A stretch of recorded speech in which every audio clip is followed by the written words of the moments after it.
going to call the Select Board meeting to order again, Monday, May 16th at 7:23 p.m. And as always, we'll start with our Pledge of Allegiance. I pledge allegiance to the flag of the United States of America and to the republic for which it stands, one nation, under God, indivisible, with liberty and justice for all. Trying to do this every day. You're very fast. Yeah, Do this every day at school. every day at school. Yeah. Very fast. Every morning. Yeah. All right, welcome everybody. First, we have some board and committee openings. We have one opening on the Historic District Commission for a Board of Realtor member. One opening on the Capital Committee. I think it's actually two now. One Board of Health opening. One Affordable Trust opening, excuse me, and one opening from the Housing Authority to the Human Rights Commission. And now we have time for 3 minutes for topics not already on the agenda from the public. So anybody that wishes to speak, stand up. Good evening. Thank you. Corinne Kale, Town Clerk. I just wanted to take a few minutes to update you folks and everyone in the general public about a really key next step that's coming up regarding the voter registration rolls. With state elections coming up this fall, it's really important to keep those lists up to date. As a reminder to everybody, an up-to-date list is dependent on the return of the annual census forms that were mailed to households in December. That signed return form tells us who lives here and therefore who can vote here. If you haven't returned that form yet, please do. So what happens if we didn't get a census form from your household? In a nutshell, on June 1st, and this is by law, I'm not doing this just making it up, any current registered voter who has not submitted a census form will be moved to inactive status on the voter registration system. We are required to send out an additional step. A little postcard will go to every person who is not up to date in the census system. They'll get a postcard giving them one last shot to tell us that they do live here, and we'll be able to move them back to active status. But right now, if there's no census, even if I know the folks, and believe me, today I was looking at the list very closely of the over 1,000 names on it, I know many of these people, and they just haven't returned their census form. So they may be getting a phone call or a quick letter from me to try to jump on this. So again, just so you know that's coming, people will be moved to inactive status. I'm here to ask the public, if you still have your census form, please return it. Someone stepped in today at 4:30 with one. I thought I was going to hug him. Unfortunately, mailing these postcards costs money. I mean, it's like between $1,000 and $1,500 because when the cards go out, they have to be postage prepaid.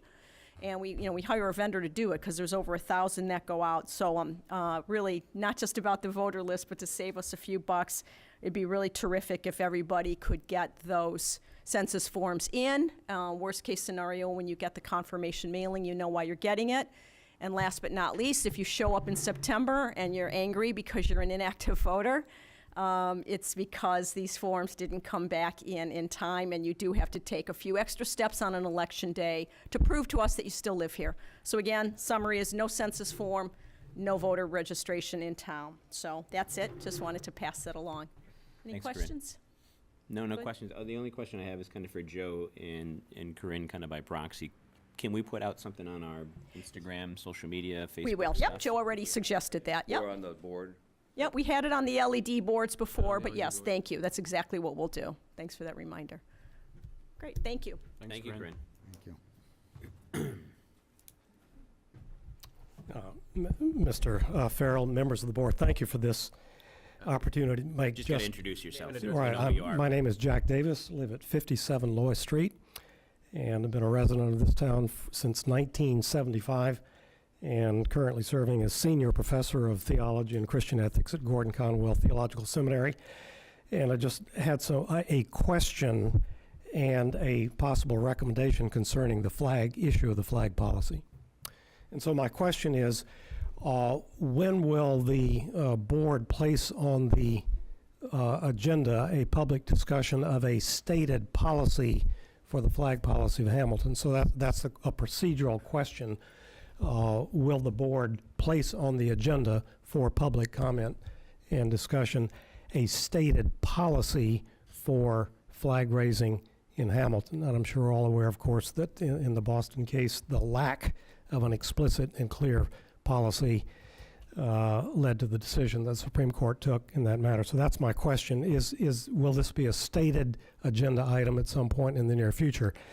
My recommendation would be that I would hope the Select Board would adopt a policy that would avoid viewpoint discrimination and would protect the board in the town of Hamilton from lawsuits in this matter and unnecessary expenditure of town council's time and money and so forth.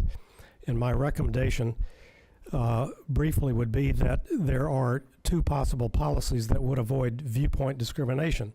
Number one, the policy which I would favor would be that the town of Hamilton only fly flags that are flown by the federal government before the U.S. Congress or before the Commonwealth of Massachusetts in Boston. That would be a clear, I think, non-discriminatory policy.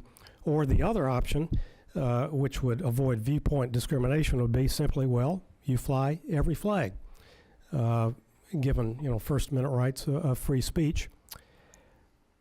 Final comment I want to make is that I think the first policy, simply flying the flag of the United States of America, to which we've just pledged allegiance, by the way, and the flag of the Commonwealth of Massachusetts, would be consistent with the historic meaning of state and federal flags, namely that a flag is a symbol of political authority and sovereignty, that the federal government and also the Commonwealth of Massachusetts actually has the power and the authority to tax and to enforce the law by police power if necessary, and that those flags represent the authority of a sovereign state or federal government or town over the citizens in a geographical area.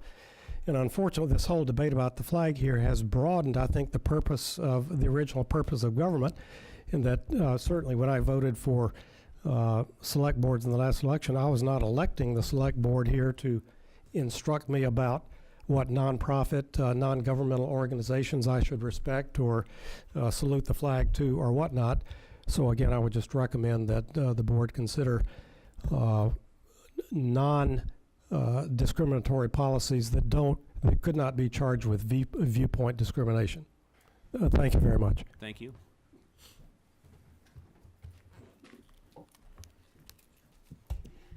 Good evening, everyone. My name is Faith Hassel. I work at National Grid, the gas and electric company for Hamilton, and I'm the community and customer manager at National Grid for the town of Hamilton.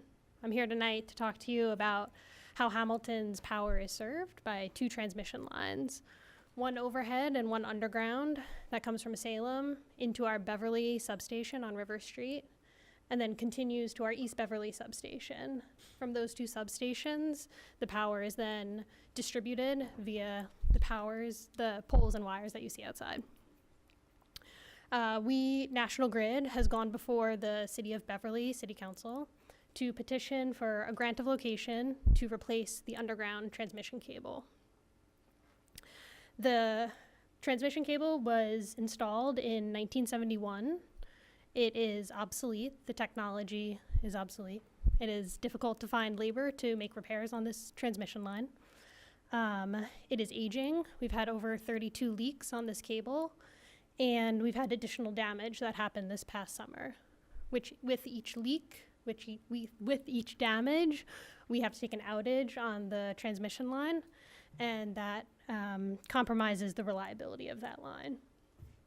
So we went before the Energy Facility Siting Board to propose this new project to run the new cable through the public way in Beverly. We received the Energy Facility Siting Board, the state organization that approves these projects because they're transmission, and that happened in October 2021. We were then asked by the City of Beverly to hold on putting forward our grant of location so that they could hire a consultant to review the project for two things: why we weren't going up the MBTA right-of-way, which is where the current underground cable goes, and for electromagnetic field concerns.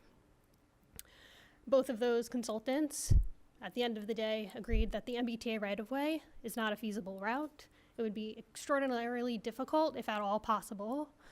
And EMF, there is no known study that proves that there is any health effect. We sit in this room now, there's electricity on, the earth gives off electromagnetic field as well. And it's been studied for many, many years, and there has been no cause for concern when it comes to health effects. So I reached out to Town Administrator Joe and asked him if he would write a letter in support of this project. The reason why we asked for that was because the 2 transmission lines serve all of Beverly, Hamilton, Wenham, Essex, Manchester, Gloucester, and Rockport. We have over 50,000 customers on these 2 lines that are relying on us to provide reliable energy. If the Beverly City Council denies our permit for the grant of location, we would have to go back to the Energy Facility Siting Board for an override, which we would likely receive, and it would take an additional 12 to 15 months for that override to happen. We don't believe that this cable, the current cable, has that type of lifespan on top of the additional construction time that we would need of 2 years. So our concern is that if the city council votes no, we're extending the time that we need to actually get started on this project. And at some point, we could be operating our entire electric infrastructure for all of the communities that I mentioned on one overhead transmission line, which is susceptible to tree damage, which I'm sure you have all experienced power outages in Hamilton, so I'm sorry. And windstorms, any type of storm. So I've asked Town Administrator Joe if he would write a letter on behalf of us to urge the city council to approve it. I don't know if I'm allowed to say anything else, or if that's good. Questions? Hi, Faith, good to see you again. Oh, good to see you, Mr. Farrell. I think we would have to talk about it as a board. I'm in favor for it, because we've kind of had you in here in the past, and we've kind of called you the carpet for the energy issues, or delivery issues anyways, and I think, we had a lot of tree clearing a few years ago, and then we did, I think, a couple of, I forget what they're called, but the repeater or the loops in a couple different areas of town to help with the issue. And as we know, the issue is mainly that it starts here and stops there, and if anything goes wrong along the way, we're out of power, which is fairly often in Hamilton, so. If I could, just real quick, I know it's unusual that we comment back to a commenter, but I had agreed to author a letter, and I've drafted one that I'm trying to review. I had suggested to Faith that maybe she could see if the board wanted to also support such a letter, write a similar letter, take the place of my letter. Sometimes elected officials have more sway with other elected officials than appointed officials. So I'm happy to write the letter. As I said, I've already drafted it. I feel like it is within my authority as the town manager here, but it may have more import if it comes from the whole board as well. And just thought it'd be great On the for Faith agenda to tonight, so update. how do we, Well, you don't have to do anything tonight, I mean, Okay. but we can wait 2 weeks to, wanted to- Yeah, what's the timeline? So we have our 4th public hearing tonight, unsure Okay, of what their next steps are. okay. they're not expected to vote tonight, so. All right, Correct. so with, I don't want to get too much in the debate about it since we're just in the public comment section, but I would say, Joe, if you've got something drafted, share it with the board, and then we'll talk about it, and most likely, I don't want to speak for the board, we'll probably give it support and signatures at our next meeting. Thank you so much, everybody. Thank you, Faith. Appreciate it. Thank you. Have a good one. Thank you.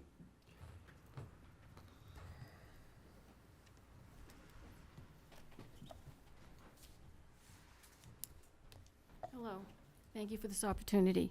I've never been here before, and I'm not really familiar with your time, your procedures, and Could you state your name? Just got to state your Oh, name yeah. and your address. my name is Susan McLaughlin, and I live on Park Street in Hamilton, and I've been here 20 years, Hi, Susan. more than 20 years.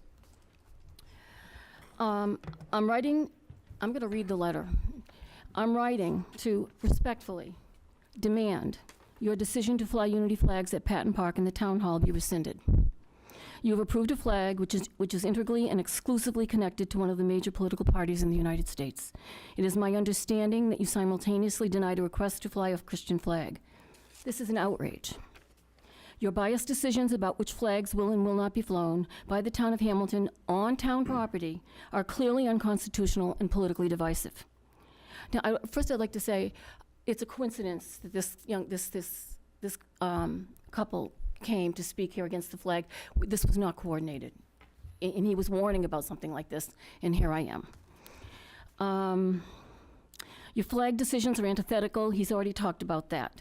So I will be pursuing legal remedies should you ignore these concerns and continue to exclusively fly flags which promote the dogma, the morals, and values of secular humanism and progressives. There is no way on God's good earth you have the power or the right to impose the false values and morals of the secular left on those town residents who disagree with you. Approximately 1/3 of the town votes conservatively. Your decision to disregard the recent Supreme Court decision which determined Boston, from this gentleman, I understand you didn't disregard it. You have just used a language about town language. I'll get to that later in the letter. I'm finding your decision mind-boggling and infuriating because tyranny by the majority is exactly what our founding fathers were determined to prevent. Prudent governing requires a true and deep love for liberty, and all this means for each and every citizen. The rainbow flag is not a symbol of unity for everyone in the town of Hamilton. To some residents, it symbolizes hate for the Holy Catholic Church and other Christian churches, and it also symbolizes the hate for and merciless and incessant legal and illegal persecution of businesses and groups who have boldly refused to fund, service, and support activities and government policies which interfere with their free right to exercise of religion. Example, the Little Sisters of the Poor and the bakery owners. Town government should not be exclusively promoting values and morals of the progressive left and simultaneously prohibiting conservatives from having flags which represent their morals and values flown in town, on town property. If you fly the unity flag, this June, I demand you fly our equally political pro-life flag. We are a town with diverse political views. The town of Hamilton should be celebrating our political diversity and functioning in a democratic manner by acknowledging, welcoming, and respecting the validity of political diversity as well as social diversity. I'm going to skip the next paragraph and move on in deference to your 3-minute rule. The last the paragraph I skipped, I'll give you the last sentence, which is town government needs to stay neutral and get out of the values and morals business. Most Democrats believe the rainbow flag signifies unity. But for those who vote more conservatively, it can signify intolerance and hate. The very people in this town who have aggressively advanced the progressive agenda in the name of love and unity have called many of us terrible names and have banned us from Facebook town site. This is pure intolerance, and it needs to stop. It will not stop unless the Select Board begins to represent the entire population of Hamilton in a manner which respects our right to reject the progressive agenda and respects our corresponding right to support a different political platform. I truly believe we should all be able to live together side by side, enjoying life, liberty, and the pursuit of happiness. I in no way want to deny these God-given fundamental rights to any person. I simply want my right to hold conservative values respected at the town level.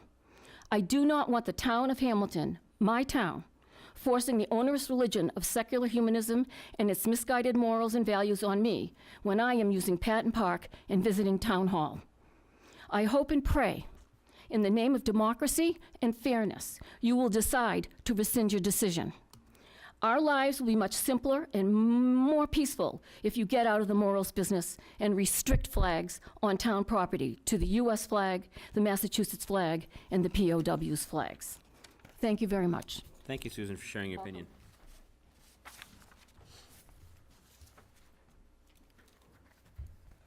Anyone else for public comment tonight? Tosh?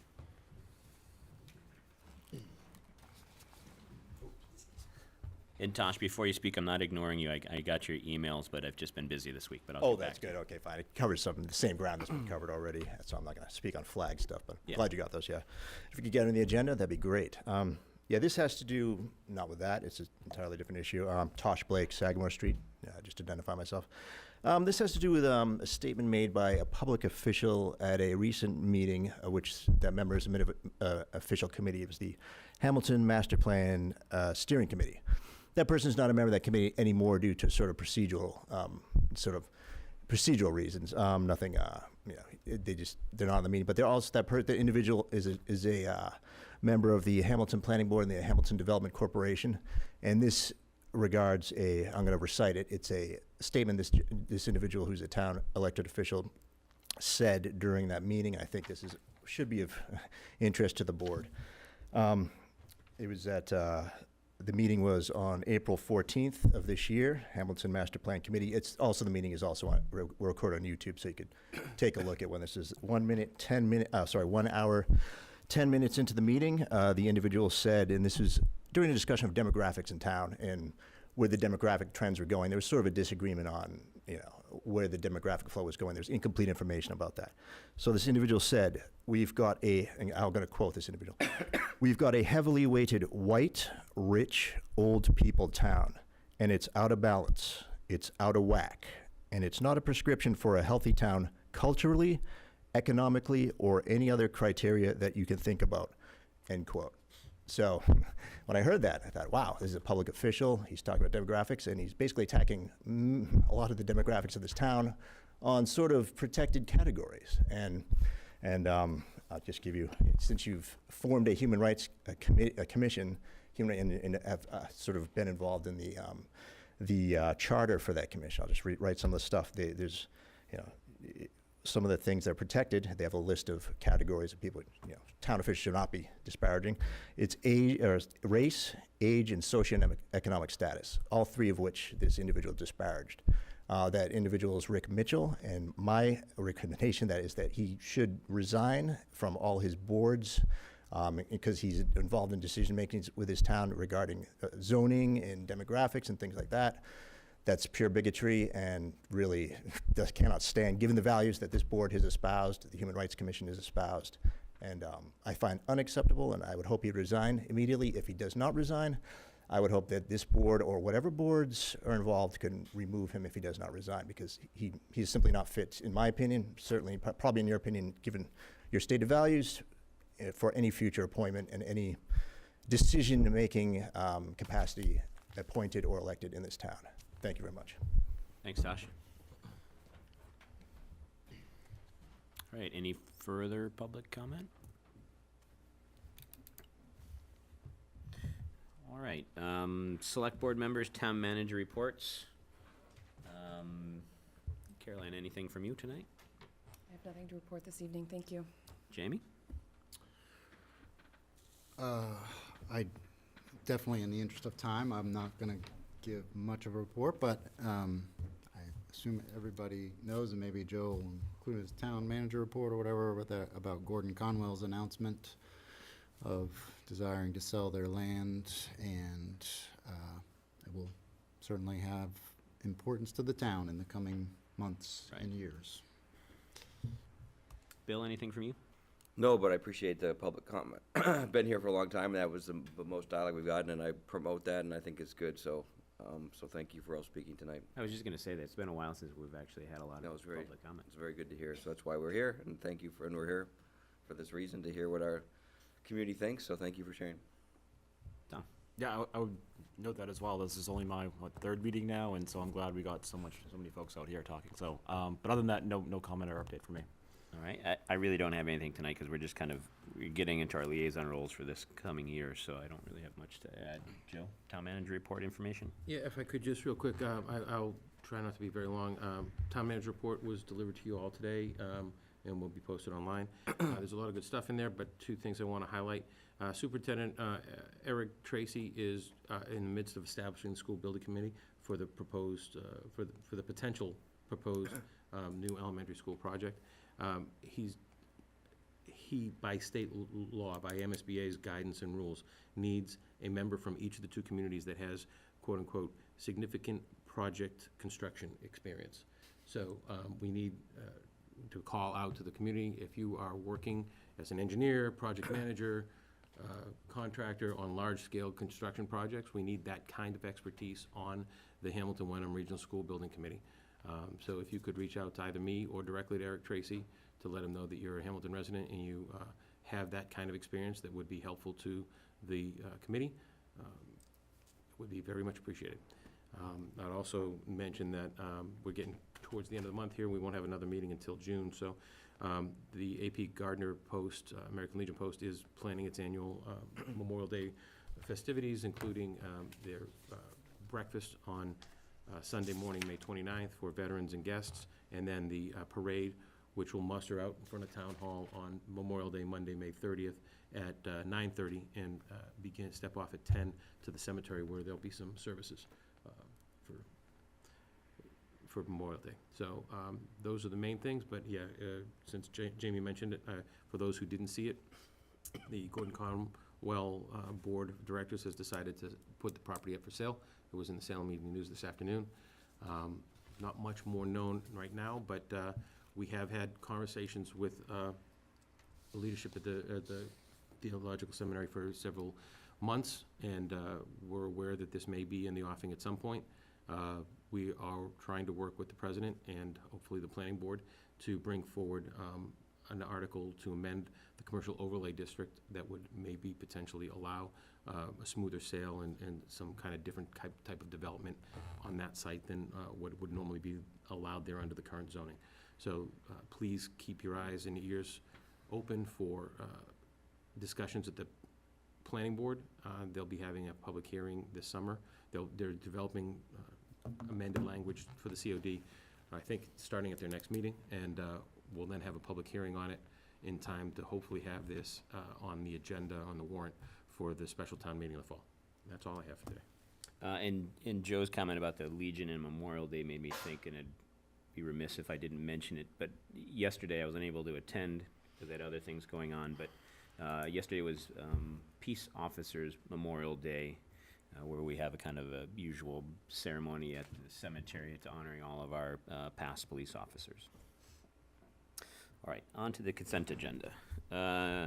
We have approved the minutes of 3/28/22 Select Board meeting, approved the minutes of 4/4/22 Select Board meeting, and approved the use of Patton Park for an amphibious vehicle race. Would we want to separate out the minutes, just because Caroline and I were to abstain? Sure. So if anybody wants to make a motion to approve the minutes, we'll move with that first then. Make a motion to approve the minutes from 3/28/22 and 4/4/22 for the select board. Second. All right. All those in favor, say aye. Aye. Aye. Oh, Abstain. You're just in the habit. Just All right, ignore you're you. excited. ignore me. All right. So all those in favor? Aye. Aye. Aye. Okay. 3 ayes. All those opposed? No. All those abstaining? 2. All right, Jamie and or, Tom and Caroline. Okay. And then the last item on our consent agenda is approve the use of Patton Park for an amphibious vehicle race. And we've done this in the past, just for those of you that don't know, it's kind of a fun event, so. I move that we approve the use of Patton Park for the school's amphibious vehicle race. All right, Second. Tom seconds. All those in favor? Aye. All right, on to our main agenda. First up, we have appoint R. Hewitt to fill a vacancy on the Council on Aging Board, discussion and vote. And this is, I think it's filling out a term from somebody, right? So it's not a full, it's still a full appointment, but it's not a full Is it a- term appointment, is it? 2-year. 2-year. All right, so if anybody wants to make a motion, and then we can discuss. I'll make a motion to appoint R. Hewitt to fill the vacancy on the COA board for a 2-year term. Second. All right, any discussion? Sherry, do you want to say anything? Mr. Hewitt, do you want to say anything? Can you, If you could, I just have to bother you to come up to the microphone so we can, people at home can hear you and see you.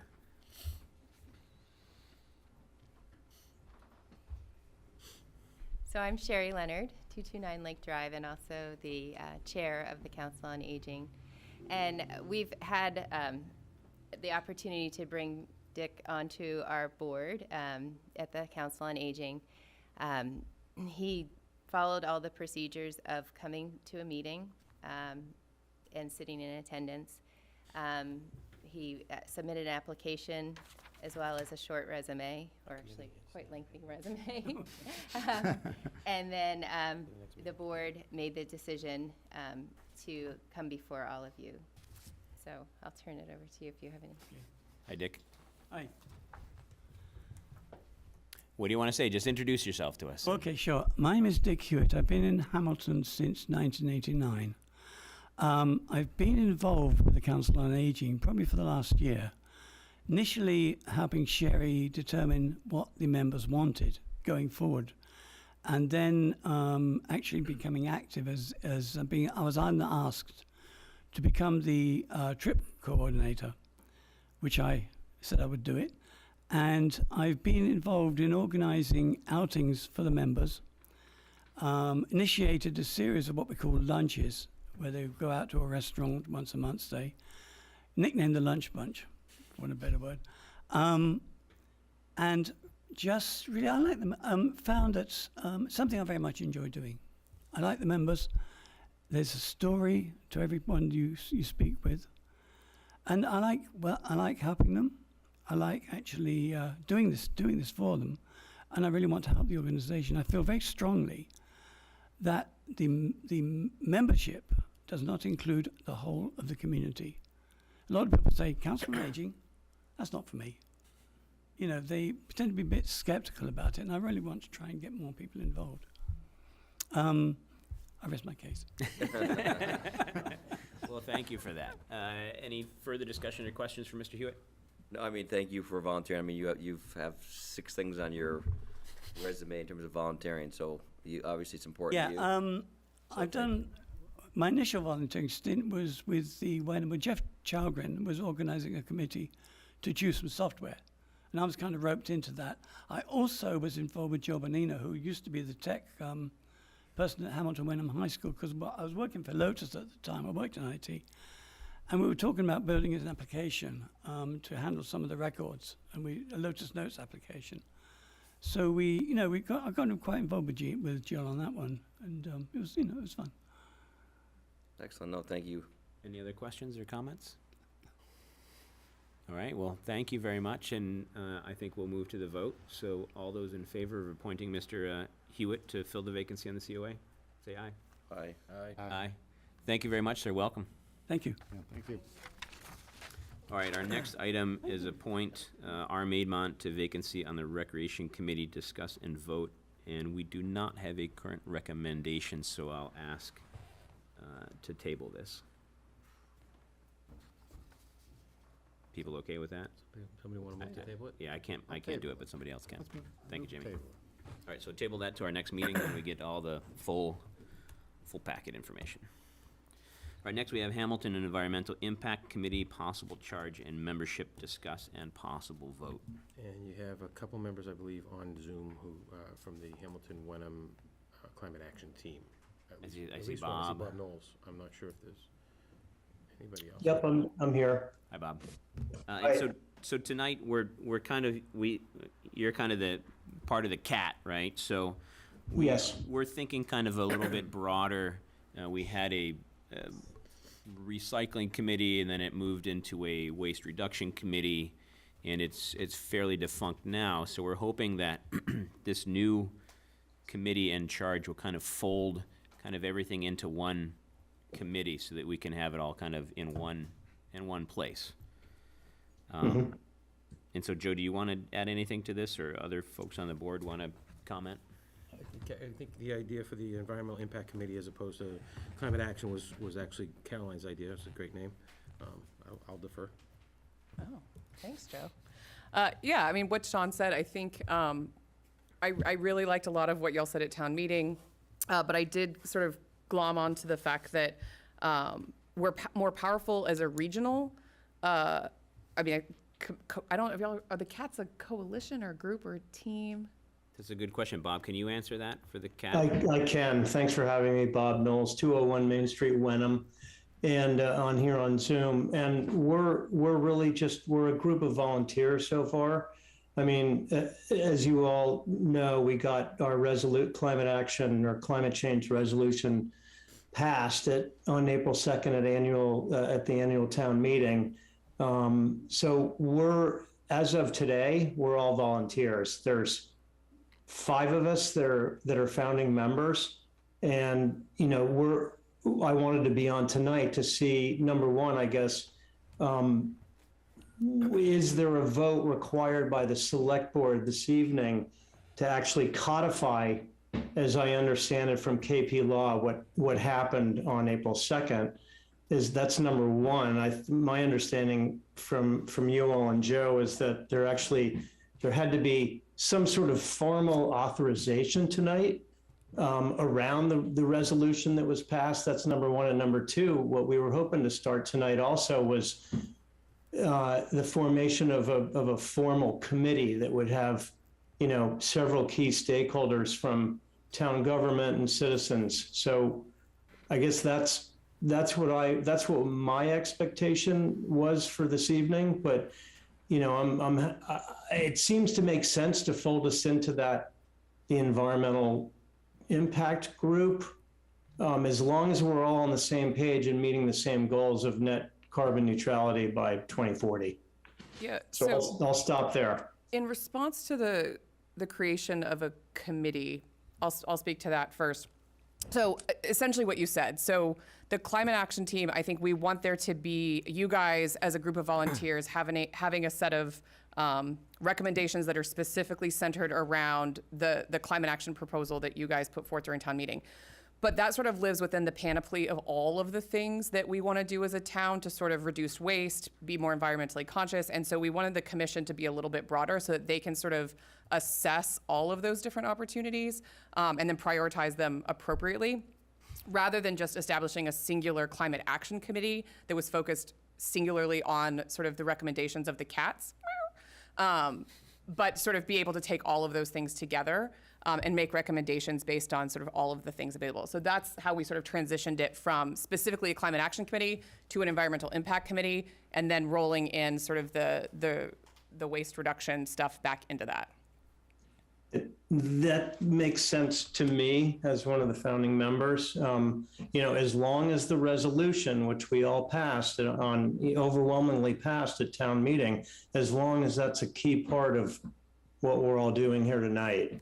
So that's my only comment would be that the resolution was passed. Yep. And again, as I understood it, there would be a formalization of it sometime after town meeting. But it makes perfect sense to have us fold into the Environmental Impact Committee. I'm all for it. We're happy to be part of that. And does that mean that the resolution does not get formalized this evening with a vote after town meeting? Number one, and what about committee formation? Good questions. I'll have Joe, the town manager, kind of talk a little bit about process and procedure. So I think, depending on what the select board decides here tonight, I think that what the process going forward, in order to have the select board act on things, they should really be brought from, boards and committees that are appointed by the board by the select board to kind of study certain issues. So to have an official, process to bring recommendations forward to the board, that it's either usually from staff or from a board or committee that's established by the board. And that board or committee is usually almost always comprised of local residents. So in talking about how to enact what the resolutions passage at town meeting meant, we talked about establishing a new committee that would be able to make recommendations to the board and to the town manager about how to get to the net zero carbon goals. But in that conversation, we also had a lot of discussion about how it was more than just climate action. We have concerns about our energy usage and how we buy energy and where we buy energy from, and we have concerns about waste reduction and trying to convince more people to use the composting stream, et cetera. So the board members suggested it would probably be good to have one group looking at all of those things. And that group should be made up of Hamilton residents. So I think from a process standpoint, from this point forward, the idea would be that maybe at the next meeting or the meeting after that, the board could develop a charter or charge for a new committee, the Environmental Impact Committee, that would include, among a number of other things, the resolution that was adopted at the town meeting, and put out a call for people to apply to be members of that new committee. We're at the right time of year because we'll be doing annual reappointments of members at the end of June, so we're about a month away from that anyway. So this is the right time to start a new committee and kind of establish its membership and its rotating terms, et cetera. So it's kind of good timing from my perspective as the guy that's got to help manage it all. Right. Can we have to run it. that makes sense. Can I just have just one quick comment and then I'll let you continue, so I don't want to use up all your time. So Hamilton Wenham Regional School District, 3 founding members of the Hamilton Wenham Cats had a meeting 2 weeks ago, Friday morning, with Eric Tracy and Tom Geary. And it was a very, very productive, positive meeting. So I guess my question is I'm going to be presenting the resolution this Wednesday evening to the Wenham Select Board for their eventual passage, hopefully, of the resolution. The Hamilton Wenham Regional School District obviously is an enormous energy piece of both towns, and the regional school district is what combines both towns.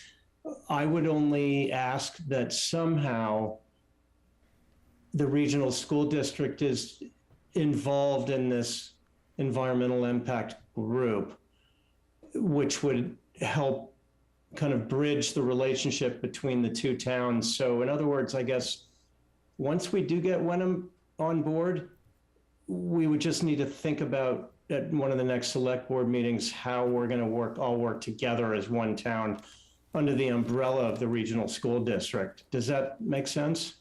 Yeah, that makes sense, Bob. I think, as you and I both know, the school is our biggest kind of employer and consumer of energy in the town. So it's only fit that they are a big part of the conversation. I mean, the town, we can do different measures on our side, but we want to make sure the school is also moving in a similar direction.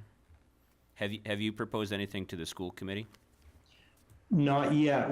I'm hoping that Eric will get us on the agenda with Dana Lara, who Vicky Massoni, the part-time energy manager for Hamilton and Wenham, and I Zoomed with 3 weeks ago Friday for an hour. So Dana is fully aware as a committee, school committee chair of what we're trying to do. And so we're very much hoping to get on that, on the school committee agenda, and then even in the next few weeks. So Okay.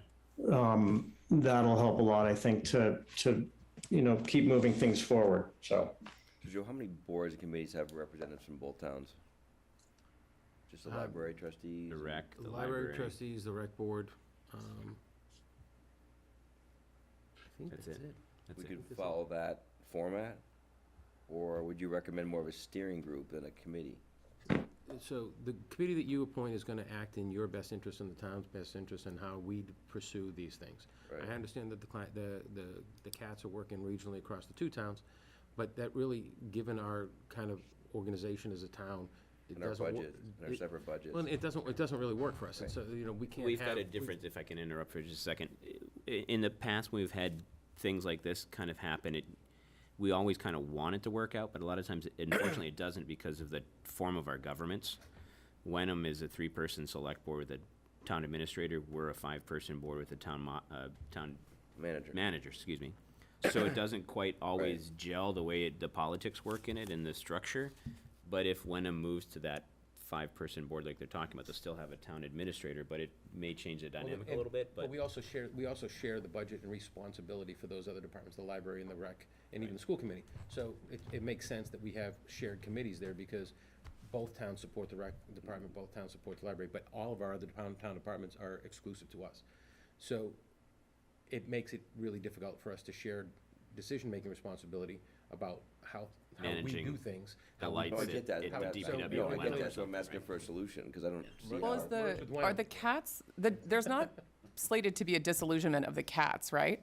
My thought was that y'all would continue to work regionally across town. yeah, but then there would be recommendations made. So like the CATS can continue to coordinate with the school committee and the rec and all that, but then anything town by town would go through the environmental impact group. Right, the CATS could almost be a liaison group And between there the- could be a CAT member or two on this committee Yep. if they apply and are appointed. But Right.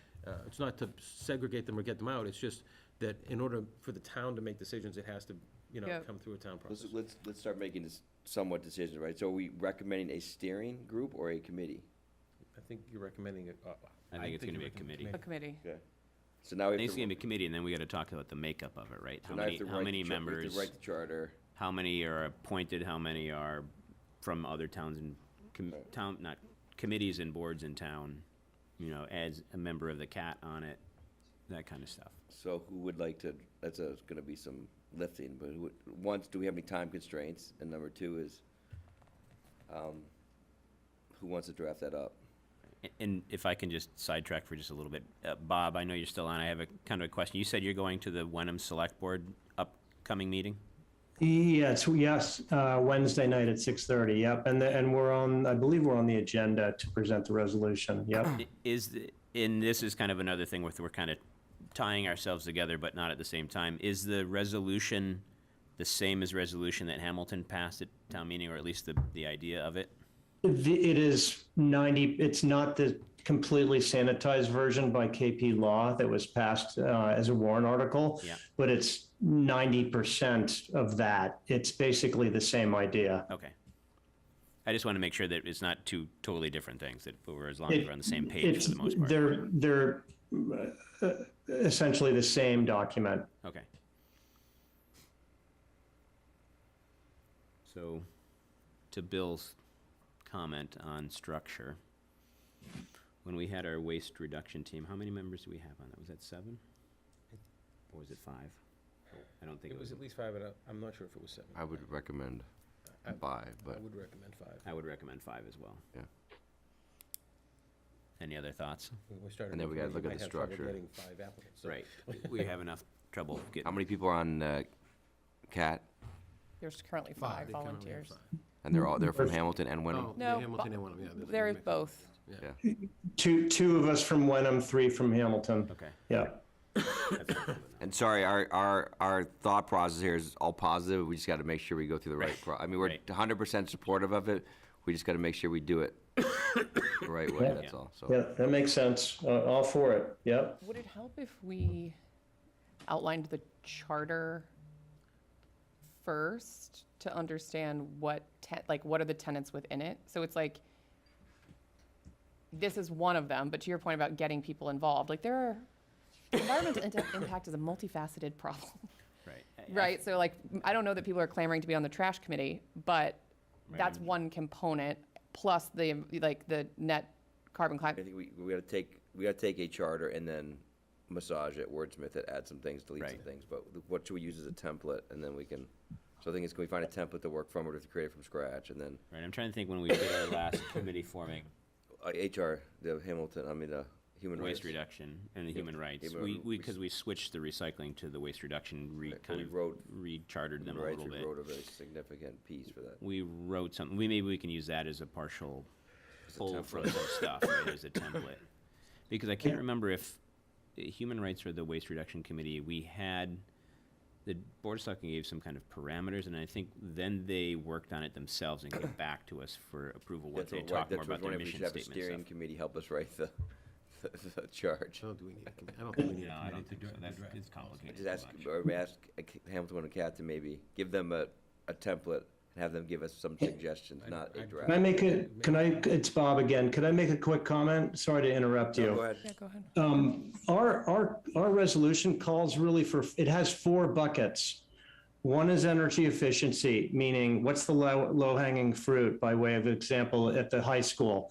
There's things that we can do there today, now, to cut energy use and do those types of things using a platform that one of our members has donated to the town called Hatch Data.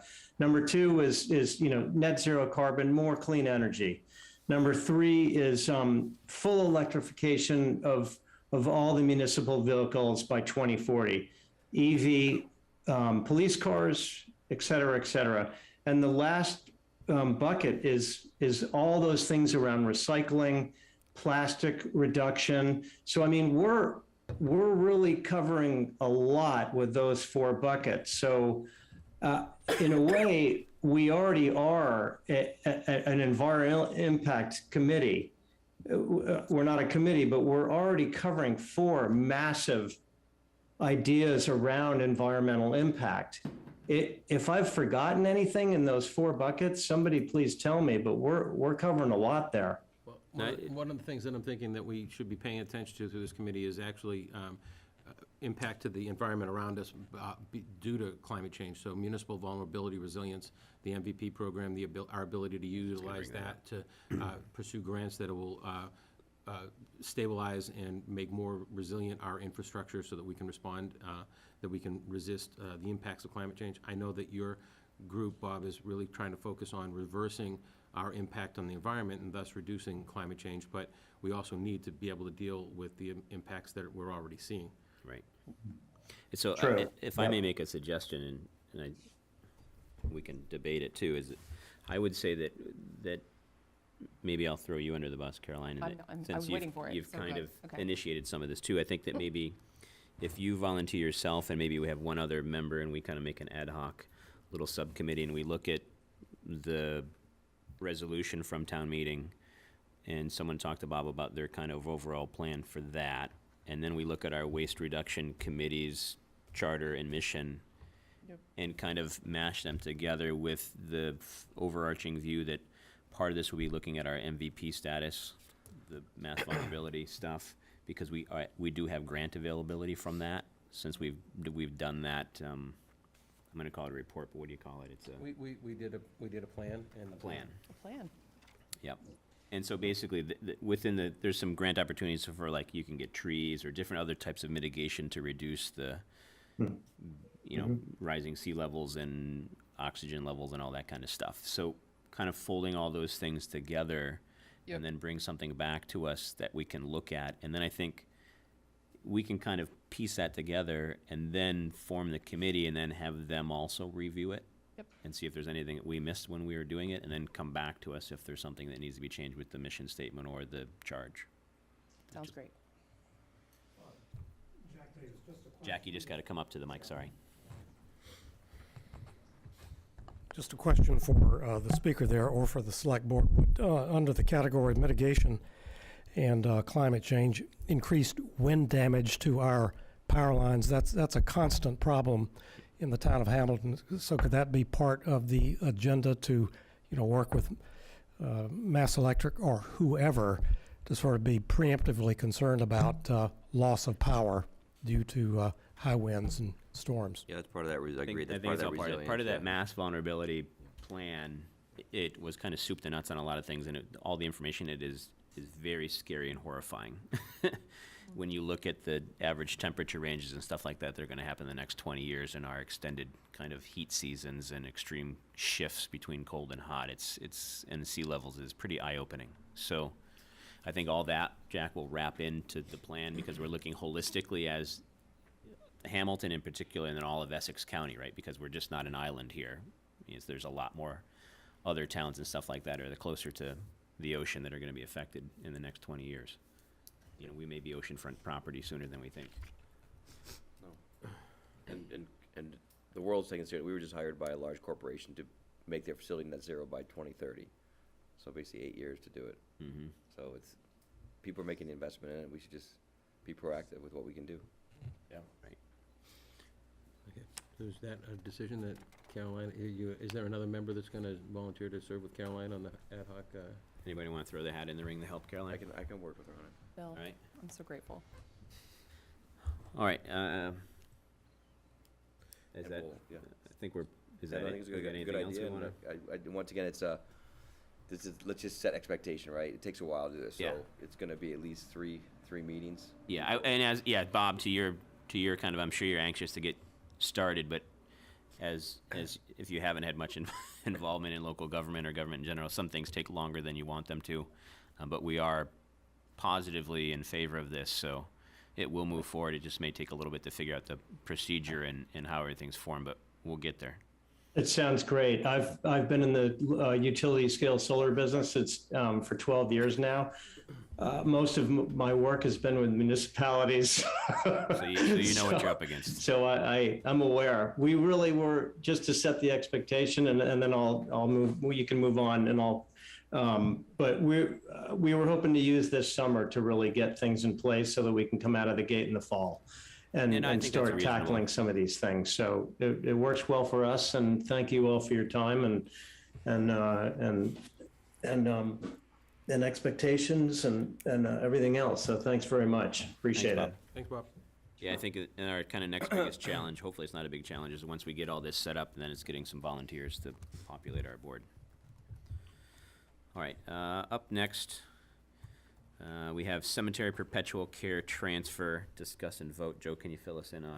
I have Tim Olson here to fill us in on cemetery perpetual care transfer. Actually, this is continued efforts to improve the appearance of the cemetery The and grub take X care and of whatever else Yeah, we're doing, right? we had started treating for grubs there 2 years ago now, and this is the continued treatment, right, Tim? That's correct. We've had some very good treatment and making progress in the cemetery for this round would be another 2 areas of the cemetery that would get the grub treatment, as well as a restoration, hydro seeding and things like that. So, but we need to get rid of the grubs first. So. And Tim, we had talked about this when we first kind of did some of the initial saving the grass out there, et cetera. The grub treatment, is it an annual thing, or do we skip a couple years? I can't remember what the treatment schedule was. It's an annual grub treatment. Like I said, it's been very successful over the last, I think we've done it the last 2 years. And so I guess my question to you, Tim, is, it's about, I think it's about $3,000 a year, it seems, if I remember last year is about similar. The first year I think it was a lot more because we were initially kind of getting a lot more done out there. But is this something, do we always have to do this transfer for the cemetery perpetual care thing, or is this something that you could do? Do you know what I mean? Like, No, I can't authorize it. You I can't can't authorize authorize a transfer from the perpetual care. We did it this way because the board had expressed that you were interested in using the money from the perpetual care fund in this way. If you want us to do it differently, we'll put it into the budget, and you won't need to come back to you again, but it'll change the way we do the budget. I mean, not that I don't like talking to Tim about grubs, but, I mean, do we need to have this conversation every year? I mean, Tim, do you think this is a perpetual thing? I do, yes. Okay, so I would ask that we invent Transfer some that. other mechanism for this transfer or policy that it gets off of our plate and is just general maintenance. I mean, I don't think we need to approve it every year. It seems kind of silly to me. That's I mean, not that it's not that's the silly. weird thing about to get rid of it. transfers, though. Yeah, just 'cause every it's a year we're transfer. probably going to have Yeah. like you said, about a $3,000 grub treatment, as well as followed by a probably $5,000 to $8,000 hydro seed. Gotcha. And so with this, since we're getting it from perpetual care to transfer, but if we did, like you said, made it a budget item, then it's not coming out of perpetual care, it's just coming out of the general fund? Now, the hydro seed might not be, in perpetuity. It might be just, the next, for a few years until we can reestablish some healthy grass there without the grubs. So that might be more maybe perpetual care. I don't see that being an annual, more just this, the next, few years. All right. Well, I tried. I don't want to take it out of the general fund. I mean, it's only, not that it's only $3,000 or so, but if we have plenty of funds in the perpetual care fund, so I guess we'll keep seeing you every year, Tim, to talk about grubs. Right. I appreciate it. Unless anybody figures out anything, or if you talk to Alex and there's another way to do it other than take it out of the general fund. I could check with. Yeah, can we put it on the consent agenda at least? If we could put it, we could potentially talk to Chen, I'll talk to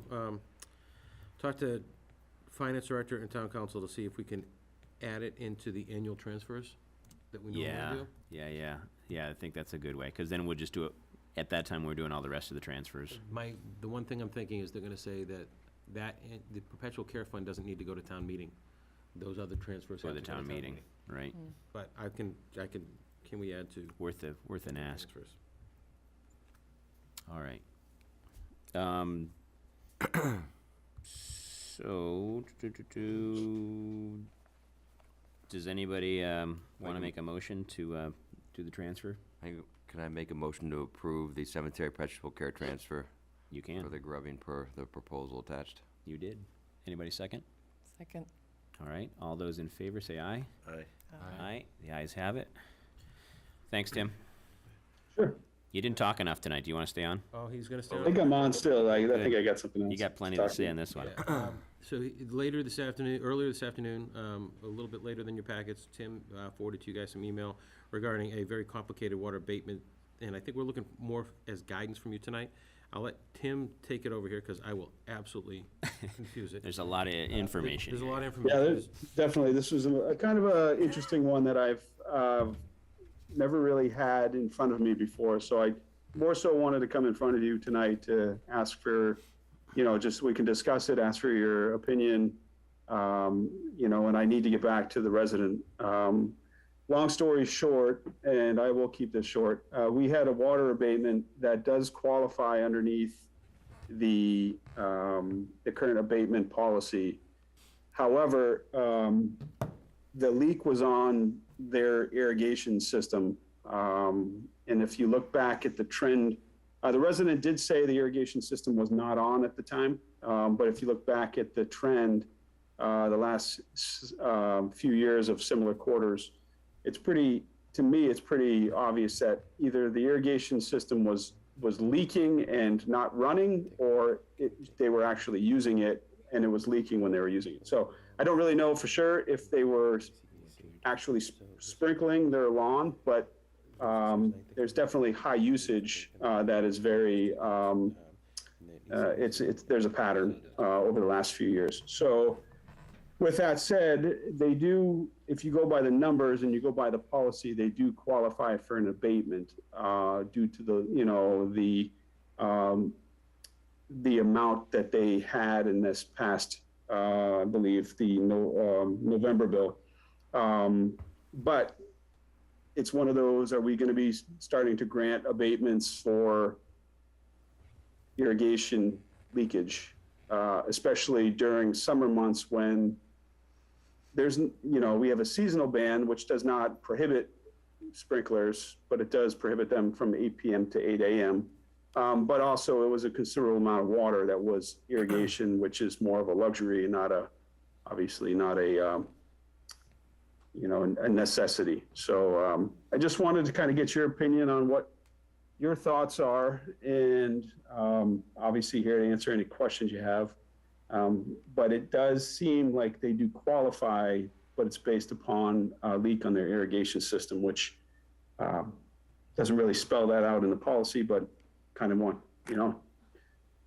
to ask for your opinion on that. Yeah, we've never had it before. Not since I've been here, no. Not that I know of either. I'm looking at your email, Tim. What's the abatement amount? So the abatement amount for that one bill, so we can cross out the February bill. It doesn't qualify. I did it two different ways. It's still over the 35, or I guess under the 35,000 gallons. You can read that. I think what we're dealing with is that November 2021 bill that I believe, if I remember correctly, it was about several $100 abatement. I think it was close to maybe a $800 abatement. Okay. It was a pretty hefty water bill. Yeah. So I think it was 180 some odd thousand gallons of water. So you said this is a link to our policy. Yep. I just want to be clear on our policy. You said that our policy is only does not include irrigation, but how do we, just so I can cite line and verse, where does it actually say what it limits it to? Yeah, maybe I misspoke, but it doesn't disclude irrigation. It doesn't really, it basically says accidental leakage, which we've had several, like leaky toilets, we've had this. It doesn't really spell out accidental leakage except for irrigation. It kind of is an all-inclusive accidental leakage. So they turn their irrigation on, or they or they turned the valve or whatever happened and it was leaking during that time. So it, like I said, it doesn't exclude irrigation. It kind of is all, It does all in say, one. it does say it doesn't, you know, it won't cover failure to protect from freezing. We didn't get a copy of the repair. Does the repair talk about how the damage was caused? Was it caused because Yeah, I had that the question line as wasn't well. blown I mean, out? we're talking, in our policy, I think number 4 is talking, 3 and 4, but it's talking about freezing and stuff, but number 4 is talking about internal private plumbing, et cetera. So, you know, even though it's talking about a failure to maintain it, but it's referring to interior plumbing, so I'm gonna assume the theme is interior plumbing on the overall abatement policy, even though it doesn't call out. What did the repair, specifically. did the repair say what it was repairing? I think it was just repairing a leak. I think it just said a leak in the irrigation line. Didn't say what, okay. It didn't, I don't think it said anything caused by freezing. You know, and I know, you know, they have an irrigation system, obviously, they've used it over the last several years. I don't know why this year was any different, if they forgot to drain it and it froze, or if it was just old plastic that got brittle and cracked. They didn't get into that much detail. They just said that they had a leak and that was fixed. So,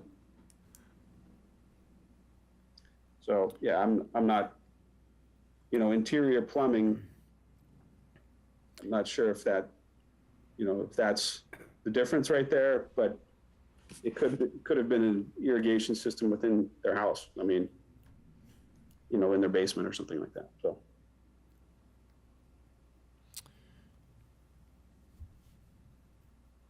So we should definitely try to find out how it happened, and then Yeah. there is also, it says the customer may be required to submit a written statement Yeah. from their homeowner's insurance policy, providing what portion, if any, of the leak is covered by insurance. I think we should Number 6 there, yeah. definitely, at least, definitely require them to make a claim to their insurance. Yeah. Yeah, I'm not sure if there was any damage or, you know, like I said, I can reach out to them and get some more information from them if there was any damage sustained due to the leak, or maybe get some more information upon, you know, what or why the leak happened, or, you know, to try to troubleshoot. Because usually we get a copy of an invoice from a plumber saying, we've fixed the leak, the flapper was, you know, and then the visit was 150, 250, whatever it was for the Yep. plumber to come out. Yep, and I do have that. Information. Cole Landscaping fixed the leak. They fixed the system. I can send that over to you as well. Yeah, I think, I mean, part of that, when they send that invoice from whoever fixed it is twofold, right? It lets us know that the issue's been fixed and they're not just saying it's fixed. And plus, we know that it was, what was done, and it was done by somebody that was reputable for repairing it, not just Joe Schmo neighbor who put some tape around the broken line or something like that. Right, yep. I think I would need more information. In my, my thought is I don't know, once we get more information, if we, I mean, it's the board's will, but we don't really call out indoor versus outdoor. It's kind of always been assumed it's indoor, but this was probably written a long time ago before most private residences had Yeah. all this irrigation system. I'd So we should recommend- probably I revisit would- this. Yes, I would agree. I think we should do two things. One is find out what the actual repair was, and two, we Right. should rewrite the policy to. Right, and I wonder if, include you know, indoor. I don't wanna say it, but, you know, if we should grant some way this abatement because we don't have something that's saying that it's not indoor versus outdoor, but Yeah, we I don't can know- I don't determine know that if when we can- talk I don't- about I it don't know more. if we can reject this. Yeah, it feels like an $800 lesson Yeah, that we're about to learn. that's what I that think it The might be. policy I isn't think very it's I think good. he said 200, but didn't he? Yeah, Sorry, I thought I heard a couple hundred. Yeah, anyway. but, yeah, I think I'm leaning towards I that. don't think we can reject it, but we can actually ask to see the bill. We can table it, see the bill next time, and then we can also put on our agenda to add a number, Another a number s- 9 that yeah. says indoor plumbing. Yeah. Yep. I agree. Okay. All right, so Tim, if you. Yeah, could I get mean, that- I'm looking at the invoice right now from Cole Landscaping. It was in the amount of $345. Doesn't say anything about, Doesn't it say what just they says did. repairing a manifold, valve connection, new Rainbird sprinkler. clamps, service call. It doesn't really, Gives just you says information, irrigation but not repair. specific so. to what we're trying to figure out, yeah. Okay. It has to be a non-preventable leak. It can't be like Right, right. a maintenance issue, like they have to replace their manifold every 10 years, they decided not to, so. We just need a little more information and we can look at it next time. Yeah, so Tim, if you can reach back out to Gady and David and get a little more info from them. Yeah, I'll try to, figure out, I'll ask what detective happened and if, But I don't think we can reject it because it's outside. Yeah, I don't think versus we can inside. reject it, but I'd like to know more information about circumstances. All right, so we'll wait on more information. Thank you for doing all that research. Yeah, thanks, Tim. You did a lot there on that. I appreciate your opinion on it, too. Yeah, no, I'm just, like I said, I've never had this one like this before. Most of them are pretty, based upon internal plumbing. And I would imagine this won't be our last one unless we change the policy, because I think the outside irrigation is a much bigger potential danger for us with abatements than the indoor stuff. Indoor stuff is usually fairly small. Outdoor could be a lot of gallons. And I think indoor is domestic use and outdoor is, an irrigation is a It's kind of luxury. recreational, right? It's like filling your pool kind of thing, yeah. That might be more, maybe some of the language you put in there. Yeah. More kind of a luxury. All right. So maybe just excluding irrigation systems or something like that, as simple as Irrigation, that. Outdoor watering. Yeah, I would say irrigation, any outdoor watering type of stuff that's with damage to freeze, possible freeze, et cetera. Yep. All right. All right, so to be determined on that. Yep, I'll dig on it and I'll get back to you. Thank All you right, so much. thank you, Tim. Who made the recommendation to table? No one did. Jamie was going to. I moved to table the water abatement. Perfect. Thank you, Jamie. And then up next, we have our one-day liquor license, but I'm going to ask if the board's okay with we move to the next two items and then come back to it, since I know our policy discussion will be a little bit longer and we have some folks here to talk about the one-day approvals. It's already been done, just transferring the date. So if everyone's okay with that. Yep, I make a motion to transfer the one-day liquor license approval from 4/28 to 5/19. Second, anybody? Second. Second by Caroline. Any further discussion? We've already approved that it's just a date transfer, so. All right, all those in favor? Aye. Aye. Ayes have it. Motion carries. And then we have, it's kind of through there. What's that say, Joe? Yeah, it's Another one-day. Approval of one-day, Approve one-day license for- this is part of the Remainder seasonal. request, it's part of the music series, the seasonal music series, so I believe there's two more, 2 or 3 more, Holly or Beth, if you could clarify for me, I think it's 2 more I think it's 2 dates that that need approval. Yeah, so since we've been able to transfer 519, we have 2 remaining after that. So 3 total, but 2 remaining that need approval. So anybody want to make a motion for those, the remainder of the request for the music series at Patton Homestead? So this gets them through they don't have to come back. through the I series. just want them to have to come back in front of us again. They don't have to come back in front of you And I again. want to amend the permit, the cost too. Were they gonna write another check? At this point, they've written us 1 check for $100, and we have just cashed it, and I haven't asked them for another check. All right, so I'll In- make a in- motion In that keeping we, with the spirit of what you discussed yeah, at the I want to meeting. make a motion that we approve the one-day liquor for the remainder of the music series and waive all further fees. Second. All right, any other discussion? All right, all those in favor, say aye. Aye. Aye, ayes have it. That's terrific. Thank you very much. Yeah, thank you. Yes, Molly. thank you. Sorry to keep you on so long for Yeah. such a quick, Thanks for waiting. quick item, but Important item, though. yes. All right, so should we, want to do the community house ones too, since we're at it? Yes. May as well. So let's, I'll entertain a motion to approve the 2 one-day licenses from separate events at the community house. So moved. Second, anybody? Second. Second by Tom. Any other discussion? Yeah, are they here to talk about it or?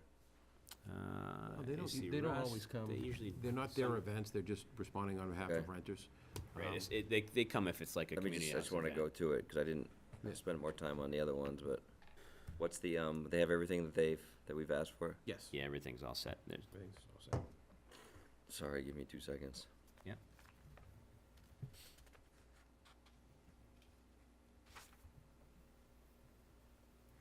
All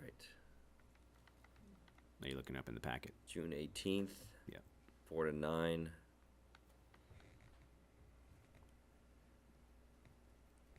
It's a nonprofit. Am I looking at the wrong one? The community house June one. 23rd, right? And the other one's, There's one for the 18th and one for the 23rd. There's Oh. two. Ah, you're right. There we go.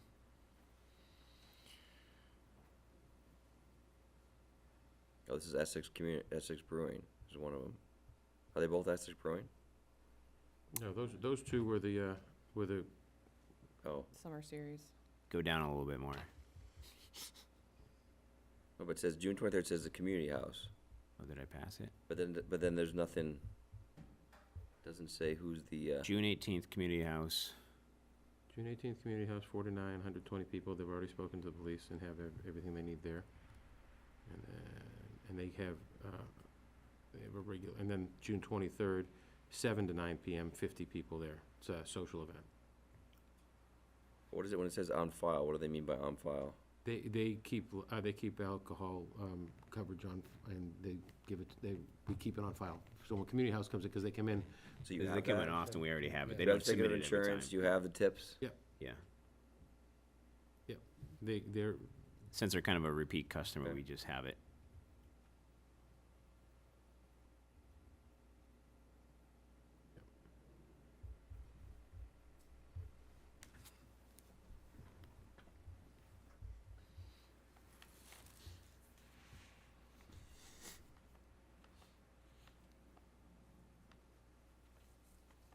Okay.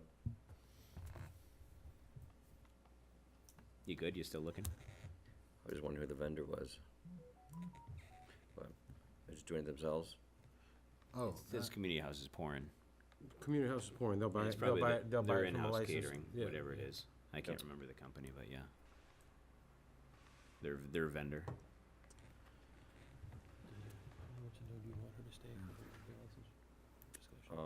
As long as Joe can confirm everything's on file and it meets, we just don't have it in front of us.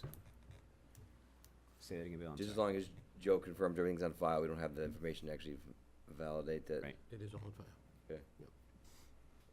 How often does that, and this is kind of an on-file question, the stuff that's on file, is there expiration date on any other stuff, like their insurance and stuff like that?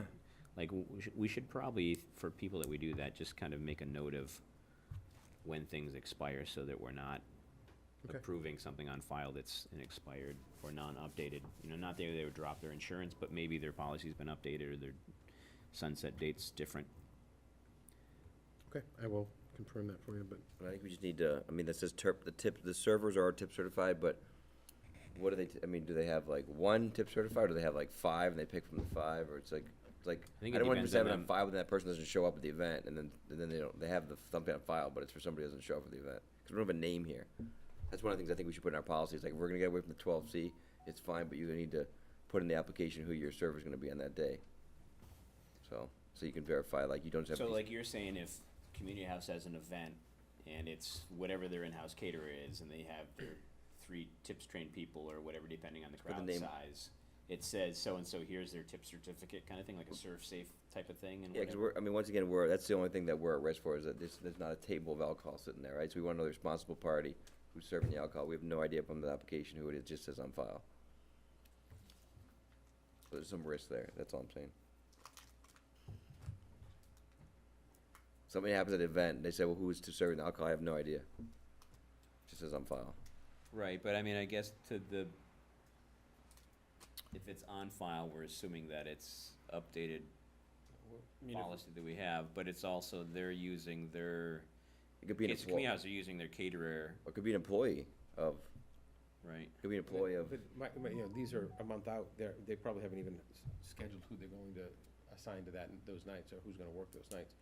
So they've got, my understanding is they have several people that are tip certified, they keep the insurance up to date so that they don't have to go out and get it on an individual one off every time. What's So what's it's our just- liability, because it's on their insurance? We've granted them Yeah, the, they're the we've one- granted them the 1-day license, but then after that, it's kind of, But their insurance is covering us and covering our liability as Yeah, well. we granted the approval subject to one of these Right. tip-certified bartenders serving the So if they- alcohol. We if don't they necessarily violate need to that, know it's on which them. one, as We- long we're as not- they use one of those 3 or 5 or We whoever's don't on it. incur additional liability. right. Yeah, I'm saying in our new policy, like, they should have to list like who the 5 people are. Just, I mean, it'd be good to just know it on that piece of paper. There's some liability, because we're giving an individual the ability to serve, the individual through an organization, and all it says is on file. I think it's just a little vague. So then well, here's another kind of angle on it, Bill. So when Community House submits something, or another entity that has stuff on file, even though they're writing on file on the application, They should identify Joe the, or Lori should include what's on file in our packet. Would that be helpful?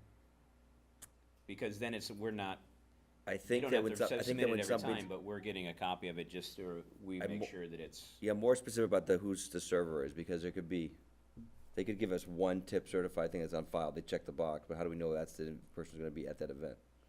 We don't, but that's on them. Yeah, and I'd say, I mean, if I had to defend it, I'd say, I mean, number 5 says, documentation confirming all servers are tip certified, and then Gail signs it. She's saying that they have it. That's that the ones we have on Gail- file Gail's are the liable, people that right? are serving. It's just like when we get, when somebody gets ServSafe certified to be able to serve food in a restaurant, they're saying that that person is gonna oversee and make sure everything happens. Once they take on that legal responsibility, that's their responsibility. It doesn't make us more culpable or liable. It does when it's at, I'm just saying in terms of our, it does when it's at patent, so we just need to make sure that, Well, that we just want something on file, we want it to be, actually be in the application. You're talking about like our public entity, right? So. Yeah, I mean, so when we write the policy, I'm a big fan of the words on file. It creates more work for us to have to go find something to see if it's still valid, see if it hasn't, like, I'm just saying, like, it's just, unless you're telling me, Joe, you just trusting them, or you actually went and did it. Like, did somebody go pull all this paperwork and Right, say, like, I guess my only concern is expiration date on things, right? right? You know, I think it's nice that we have it on file because they're kind of a repeat customer.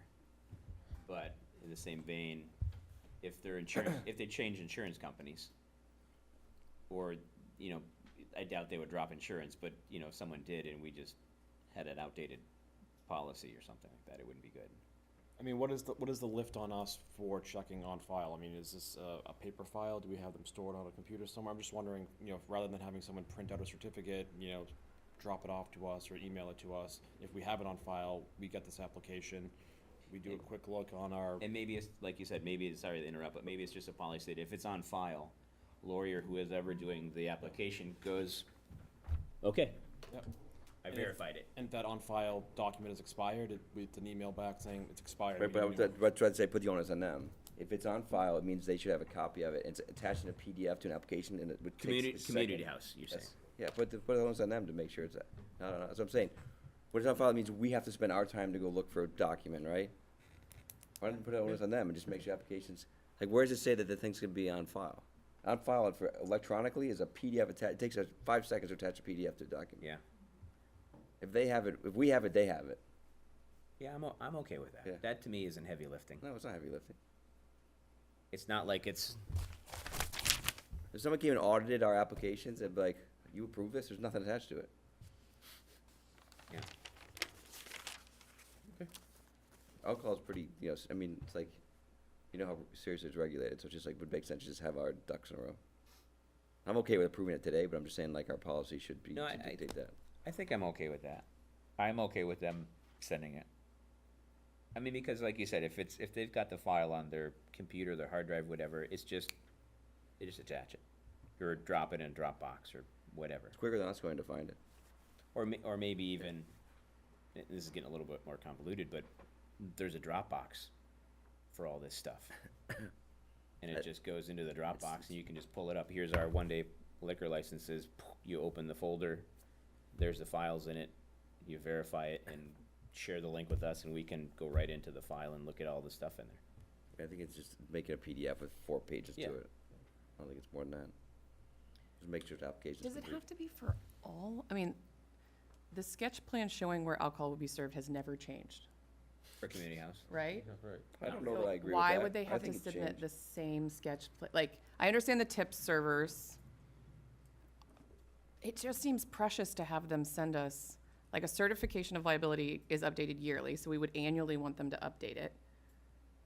The alcohol is this, I know it is just a PDF, but like, that's death by 1,000 paper cuts over and over again, when what we're saying is because you do these 50 times a year, and because these things don't change, we don't need you to send them. I just wanna make sure we're like examining why we would now say you do have to send them. Because sometimes they have other people do their events. Sometimes they have caterers. Sometimes they have breweries and wineries do their events. Sometimes they do it in-house. It's not always the same. It's not always in the same spot. Sometimes it's in the front lawn. Sometimes it's inside. Sometimes it's on the patio. It's not always. That's what I'm saying. I think they took the easy way out by saying it's on file all the same. I would challenge them that it's not always the same. Okay, I mean, if that's true, I agree with you. Yeah. But if the reason we made it this simple was because it doesn't ever change. But I think attaching 3 documents to an application is pretty simple. A sketch, a PDF, and a TIPS certification. It's pretty easy to do. I'm not asking for a lot. Even if they're sending the same It's in a sketch. file. Then Joe going to have to find it somewhere. I mean, they literally could have one file on their computer that says, here's my one-day liquor license application. I just don't remember ever saying on file before. Maybe I just missed it the last time they came It's in. been on in the Was past. there We've last had it time? for a while. On one of their applications last meeting. It Yep. was? Yeah. I wasn't here, see? For the last 9 years for me. All right, so let's move on from this, and then we'll approve it, then we'll go to the policy. All right. And I agree with that statement, but I will just say maybe it begs us coming back to the fee issue at some point, because like, I mean, they apply quite a bit, and they Right. check for $100 each time, so.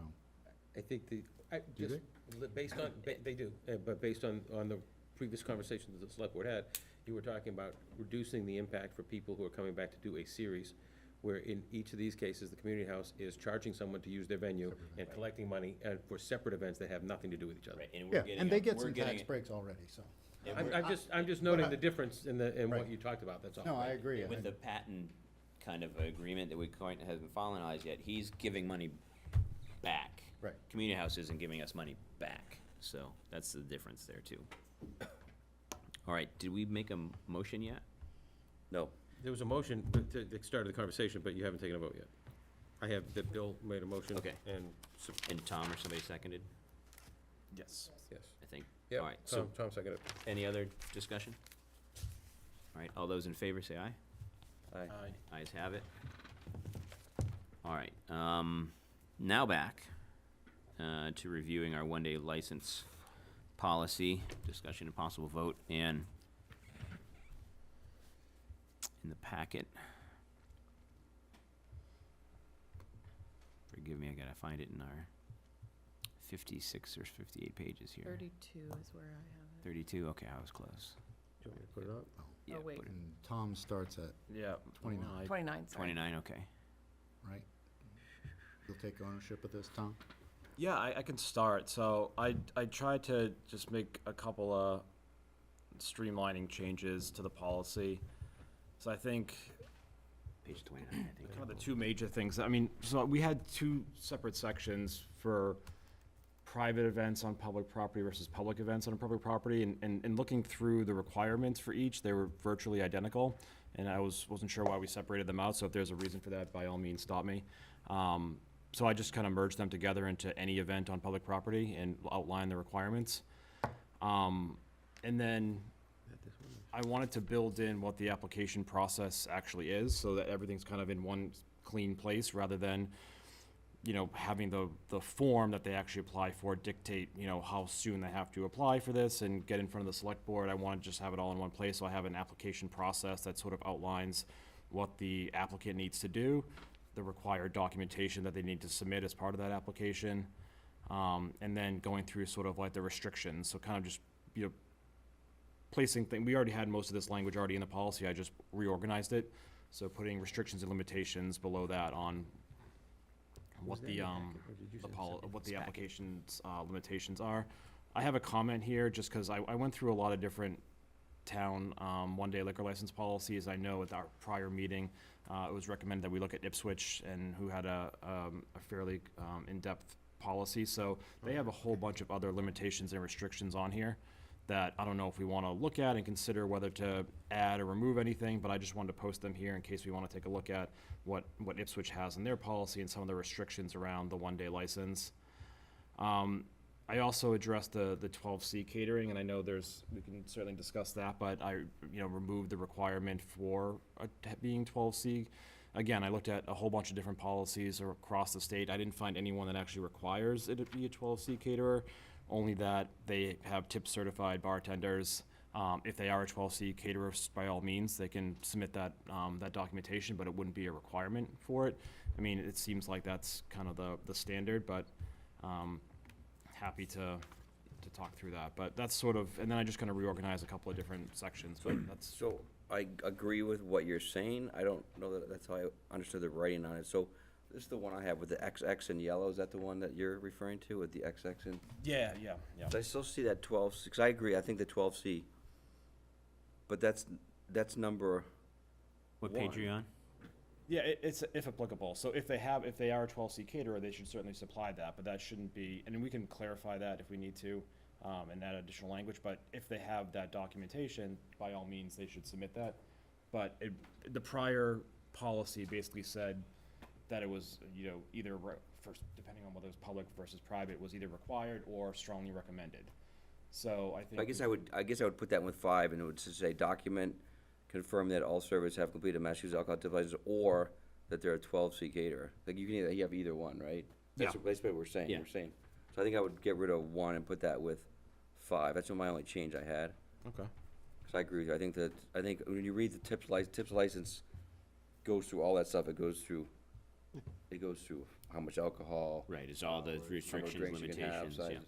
So I think we shouldn't be create more burden than the state requires, right? No, To and I limit. think that was the issue. Right. Even though we were kind of going down the 12C license route before, it's just in talks with Holly and stuff like that, it just makes it so prohibitive for smaller groups and entities and generally anybody to try to use the patent property. So then under the restrictions and limitations, number 3 talks a lot about 12C, and I know it still says if applicable. Sorry, what number are you on? Under restrictions, limitations? Yeah, under the Number 3 small under, yeah. Roman numeral 3, and then number 3 Right. under that. Alcohol types allowed at private events.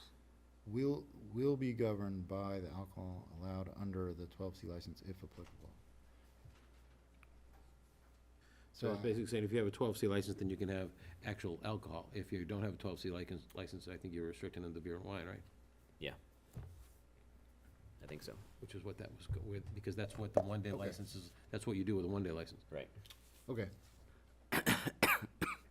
You can't serve Can't serve spirits the hard unless it's a nonprofit with a one-day license. I agree it's a little confusing. Because you're basically saying, Right. correct me if I'm wrong, like, the alcohol types are determined by your license type, Right. not your 12C license. It's if you have a 12C versus if you just have tips certified. Is that what we're saying?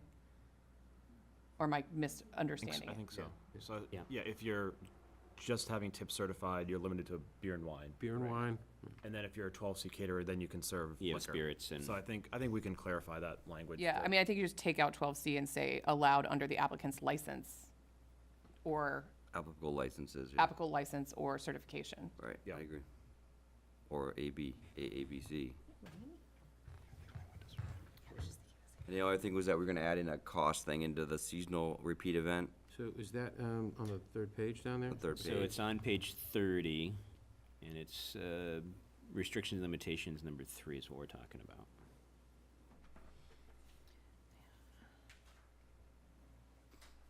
And so,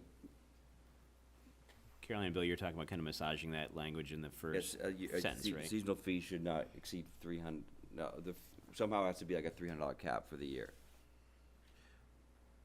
Is what we talked about, right? Are we still talking about restrictions, Let's- or are we looking at let's- Bill, seasonal? I think, Oh, sorry, I jumped well, ahead. I let's thought we- just I thought back we- up just a I little thought we said bit. the other one. Take away 12C and just say, in that one, restrictions, take away 12, and say applicable licenses Yeah. or per ABCC, but I mean, it has to be. Regulations. Regulations. Right. Yep. Yeah, I can change that So you made language. note of that, Tom? Yep, I can Okay, take that. good. And now, Bill, you were saying what? On page 3, under the seasonal repeat event applications, I just want to put in there some other $300 cap. In our packet, what page is that? Is that before? It's the next 31. page, it says B, seasonal repeat event applications. I'm on the actual documents, I'm not sure what Okay, page it's in the sorry. back. I I'm I seeing opened the Word. page 31 in the packet. Yep. Okay, seasonal repeat event applications, all right. So is it just those who have a plan for seasonal, or is it, It says if you get to 300, you can have events after that for no money? How does that, There's like a cap, basically. yeah. I would suggest that you be more purposeful in that and Yeah. say that, it's not like, think- oh, we happen to have 5 in a row, so now I want to stop paying. They should come and propose that they're doing a Okay. series. Yeah. That's so that's Yeah, intentional. I think there has to be some type of a approval process for that specifically. Like when Essex Brewing came in and we talked about that they're giving us a bit of the profit share kind of thing, and they're at the homestead. We said and they need to come in 3 times, right? Once is Once was a kind of meet and to greet, introduce right? us, 2 is to make sure they're on target and Fine, to, and to yeah. make any corrections, and the third one is Was you're the good to last go one. for Right. the, so I thi- minimum I of 2 think times. that's fine. And then you don't have to pay anymore after that. Yeah. Okay. Good rain inside. Raining. I took my cushions off. So is there any chairs. proposed language changes to that, or are we good with that? Well, I think So- Bill wants to add language to cap to specifically call it the cap of $300 on approval of series licenses. And the amount of times they have to come in front of the board. Yeah, so how would we put that in there? Your third application should include the balance of events. And fees will cap at $300 for the season.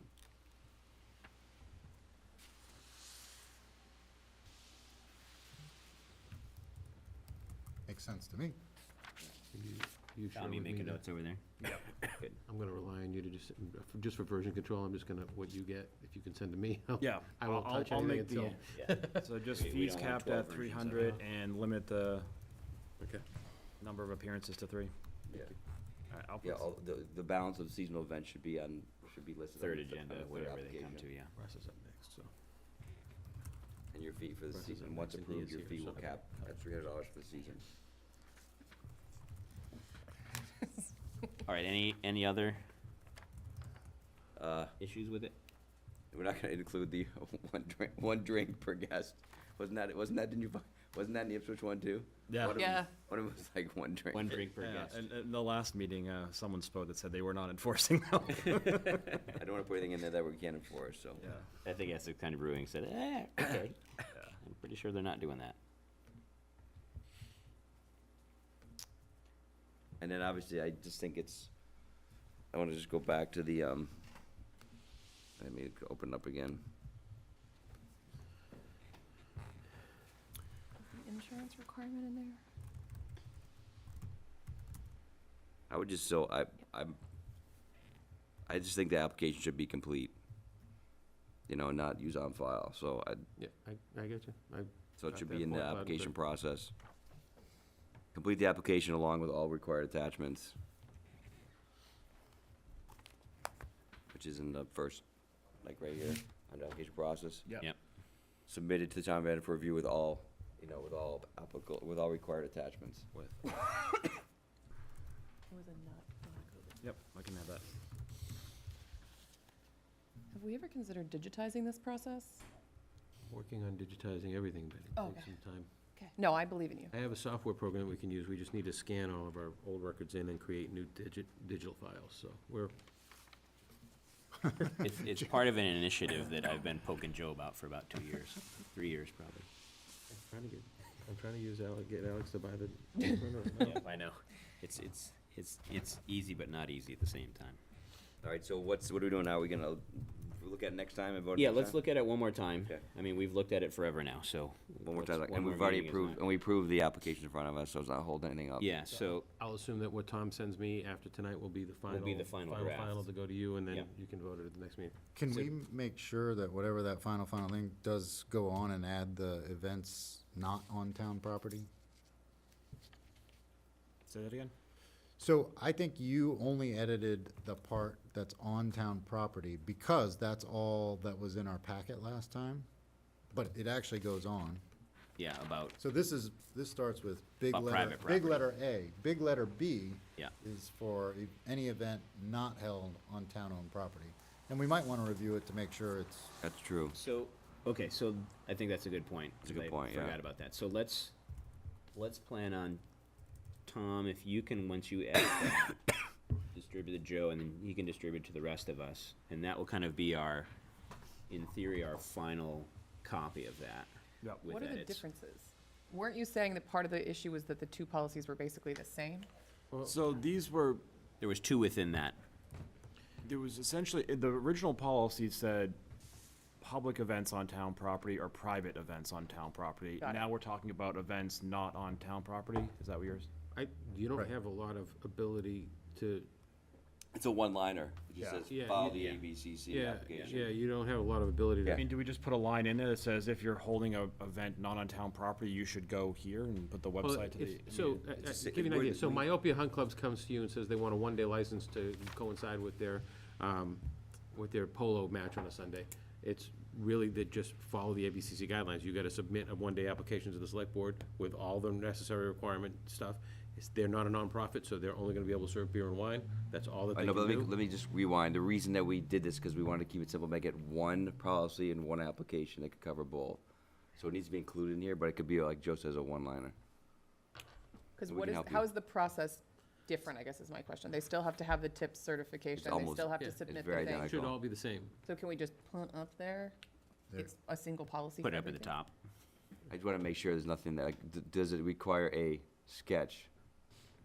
I just want to make sure that we can't supersede what the ABCC requires. We just got to do a double check and just, if it's the same, I agree. If it's the same, put it up there. You have some from talking to the ABCC, you have some leeway. You're the one that approves the one-day licenses. So if you're requiring a sketch, then you can require it for both. Because you're approving the one-day license. so, Well, it looks like it matches then. I think it's fine to require a sketch on the one day for private Fine, events. so that's the same. So then I'd make it the You same. just need to So say it's where, any- where What the. about the where insurance service is gonna policy? be. The insurance It's a policy. different rider. Did- Different amount, isn't it? So you could start at the top and then just well, say they'll- pursuant to your type of event, you will either need, and then just break them down in that one section, right? I'm not sure, let me check with Tom, I don't know if we need to have them, name us as an additional name, sure, so the insurance rider on public land, they're gonna indemnify us, they're gonna name us as additional name insured. I don't know if we need them to do that when they're getting the liquor license on their own property. Because other than issuing the license, which comports with all the rest of the state and local regulations, there's no liability for us. So couldn't we have just like a note on the insurance section of that, just saying if this is on private property, Oh, you do not, asterisk, yeah, yeah. like an asterisk, like you do not need to supply this if it's on private property? I think that's fair. Because they're gonna, who's ever doing it's gonna read the whole Yeah, policy. they're gonna so- have to, there's Every certain things they're word. gonna have to provide, and it's just like the insurance Right. payment, yeah. currently it says that town must be listed as additional insured even on Even on private the other one. property. Yeah, let's just But- confirm or deny that with council. There is a ton of repetition between I believe in Tom. the town. Tom's gonna get rid of repetition. It's my goal. Do you have a copy of what Jamie's talking about? I don't have that, no. There's a PDF of it in our packet. Oh, in this But packet? maybe getting a Word version of it would be, Can you help him with that, Joe? Yeah, if you want to send me the Word version of what Jamie's referring to, I can wordsmith this so we can make it all one. All right, so let's shoot for Tom doing edits and have, in theory, a final draft of a conglomeration of what we're trying to do here for next meeting. Thank you, Tom, for Yep, no problem. that. That's a lot. All right, school zone. let's see. Cutler School Zone, we have our Russ Stevens here. esteemed police chief with us tonight, Mr. Russ Stevens. Hi, Russ. How are you, Mr. Chair? How are you doing this evening? Good. What a beautiful day. Hope you got the car out today. Yeah, it's raining now, though. It's raining now, yeah. one? Which one, right? I should ask him which one. Car. Yes. So, last time I visited with all of you, we were talking about the school zone for Cutler School. I gave you a PowerPoint, and I wanted you guys to think about it and, have some careful thought over it. Also included in this packet that you're looking right now, I referred to Tom in reference to the authority with you as acting as a traffic commissioners in your capacity as acting as traffic commissioners. And under the Mass Law 85, Section 2, you have the authority to create a school zone as long as it's not on a state road. We do have to adhere to the Massachusetts Manual on Uniform Traffic Control Devices, which regulate size of the signs, where the signs have to be posted, and distance from certain areas. We do meet, as in the PowerPoint I put together, we meet all the criteria to make it a school zone. So I am here before you and your capacity as traffic commissioners to see if you want to go forth and have a vote to make that a school zone or not. If the decision is to yes, then I will work with the town manager and I will work with Tim as well as our safety officer at the police department. And then we will erect it as a school zone. It's also an education campaign that goes out with that. It's announcing it's going to be becoming a school zone, when it's going to be going into effect. There's a rollout that we have to design as well to make sure everyone's aware of it. I would not want to do it until after school is out. Yeah. At this point, school's out. I think we've got 26. Now, my wife's a school teacher. I should know this. We have 26 school days left. Yeah. So I would wait until after school is out, and then we start the education campaign over the summer. So when the next school year commences, then it would be in place then. Kind of follow-up, I was thinking about with this upcoming meeting, it's kind of a weird question, I guess, but if we designate this a school zone and we go through all of our school building stuff and we decide that, or the town decides Cutler is not the spot for a school, is there what's it take to get rid of a school zone? Is it just You as the traffic commissioners have the same authority to erect the school zone and to remove the school zone. And if it's not a school there anymore, it doesn't fit the criteria Right. by state statutes to be a school zone, because there's no school. Gotcha. You have to have a grade 1 through 8 to create a school zone. If the school's no longer there, it doesn't meet the, you don't have the elements to make it a school zone. Yeah, I kind of figured as much. I just wanted to verify, though, because sometimes things are a little bit more convoluted than you want them to be. Right. This one's actually, as well as mass laws can be very convoluted, this one's actually straightforward as it pertains to the authority of creating a school zone. It has to meet the minimum criteria, which that area does. And then you guys in your capacity as traffic commissioners can vote it in, or you can decide not to vote it in. It's really your decision. All right. Is there any downside? I mean, I was trying to think of worst case scenario. I can't think of a downside to doing this. What's Yeah, the downside? I think the only, and I play devil's advocate here a little bit, the only downside is the signage. People may be upset that there's more signs in town, or there's signs on a certain spot next to something else, but But no blinking. This is just signs, no blinking. right? It's just the flat signs that say school zone and I think we discussed last time, but we didn't make a decision on it, that we would do, I think, was it during school hours, Chief, that we decided on? Right. We were only going to make it a school zone during the school hours. Yeah. When school is open during school hours.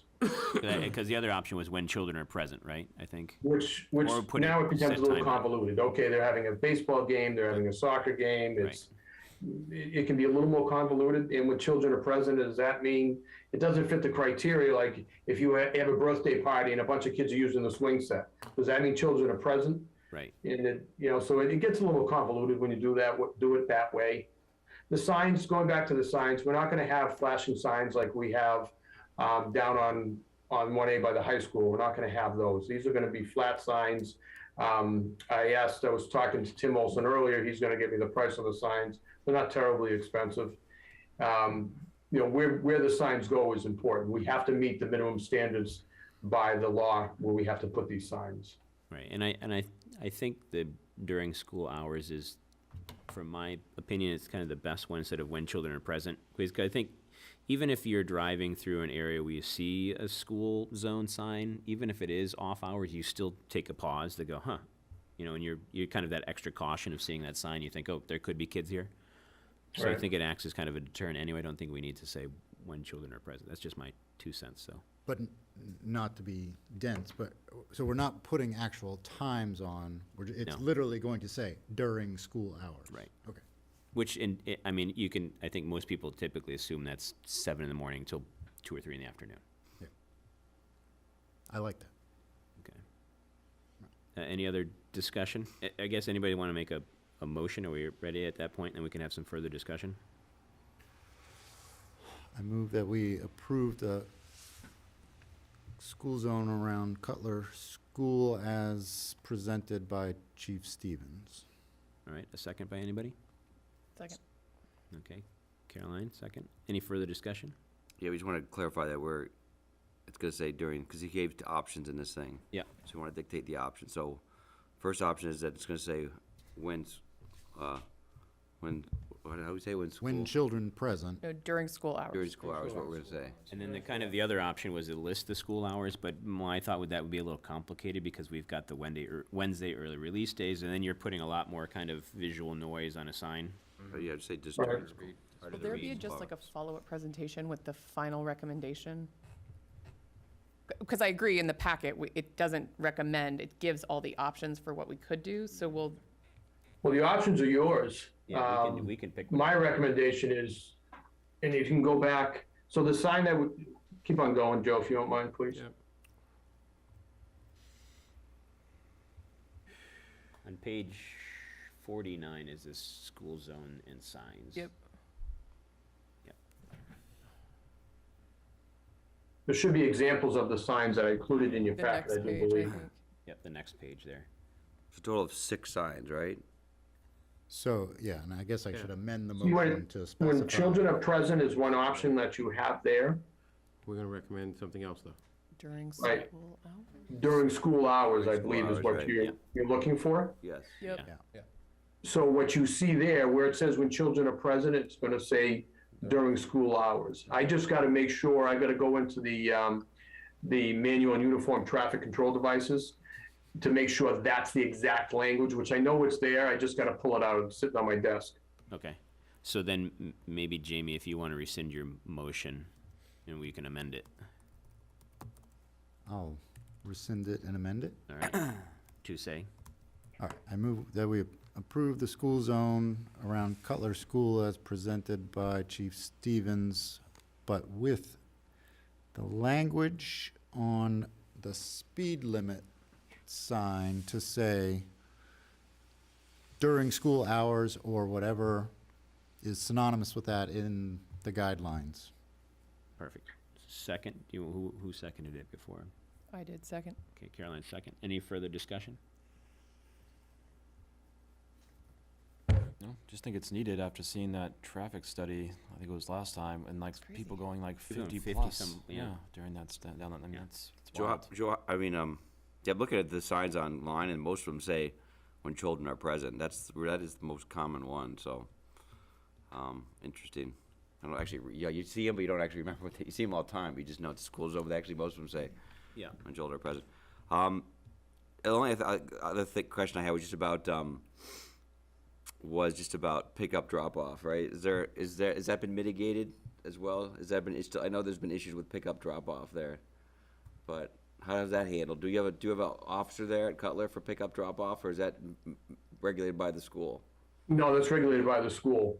And are you asking if the speed zone would affect that? No, Or just in terms of how it's that's a separate mitigated. issue. I think the school zone's one problem, but I think the other problem that school has is drop-off pickup. I think it's been very dangerous, and I've seen some parents doing some very dangerous things when they're in a hurry to drop off their kid or pick up their kid, and I think this is important, but I think another part of the solution is this drop-off, because I think it's more prevalent now for drop-off pickup than it has been in the past, and I think it gets the people are in the lanes of traffic and yeah, people are going so I'm not sure if around they've and- asked you, Joe, Chief, to help them develop a plan, but I don't know, I think as part of this process, I think it would be safer if that plan was better developed. I don't know if you've been by during pickup or drop-off. Oh, I have been, and I know the school's been working on it, but I'll have the school resource officer along with the traffic safety officer take a look at that. The SRO bounces around to every school, so I'll ask him about that. And then maybe I'll pair him up. I know what I'll do is I'll pair him up with our traffic safety officer and go down and talk to the principal and see what the issues are and see if we can suggest some different ways. I know they've changed some of the traffic patterns throughout there, but we are seeing a lot more cars back on the road now too. Definitely COVID's over in certain eyes because traffic has really picked up again. We're seeing speeds again. We're seeing heavy traffic volume again. I'll look into that. Thank you. All right, so we've got a motion, we've got a second, we've got the language for during school hours, which I think everybody seems okay with, and Bill, you mentioned that you saw it more often than not when children are present. Do you want to lobby for that? Are you okay with during school hours? I'm thinking that we're giving Chief the incorrect language that he's not gonna be able to find in his catalog. So I think we need to give him some more flexibility. There was an example in the last packet Was there? that did have. Okay.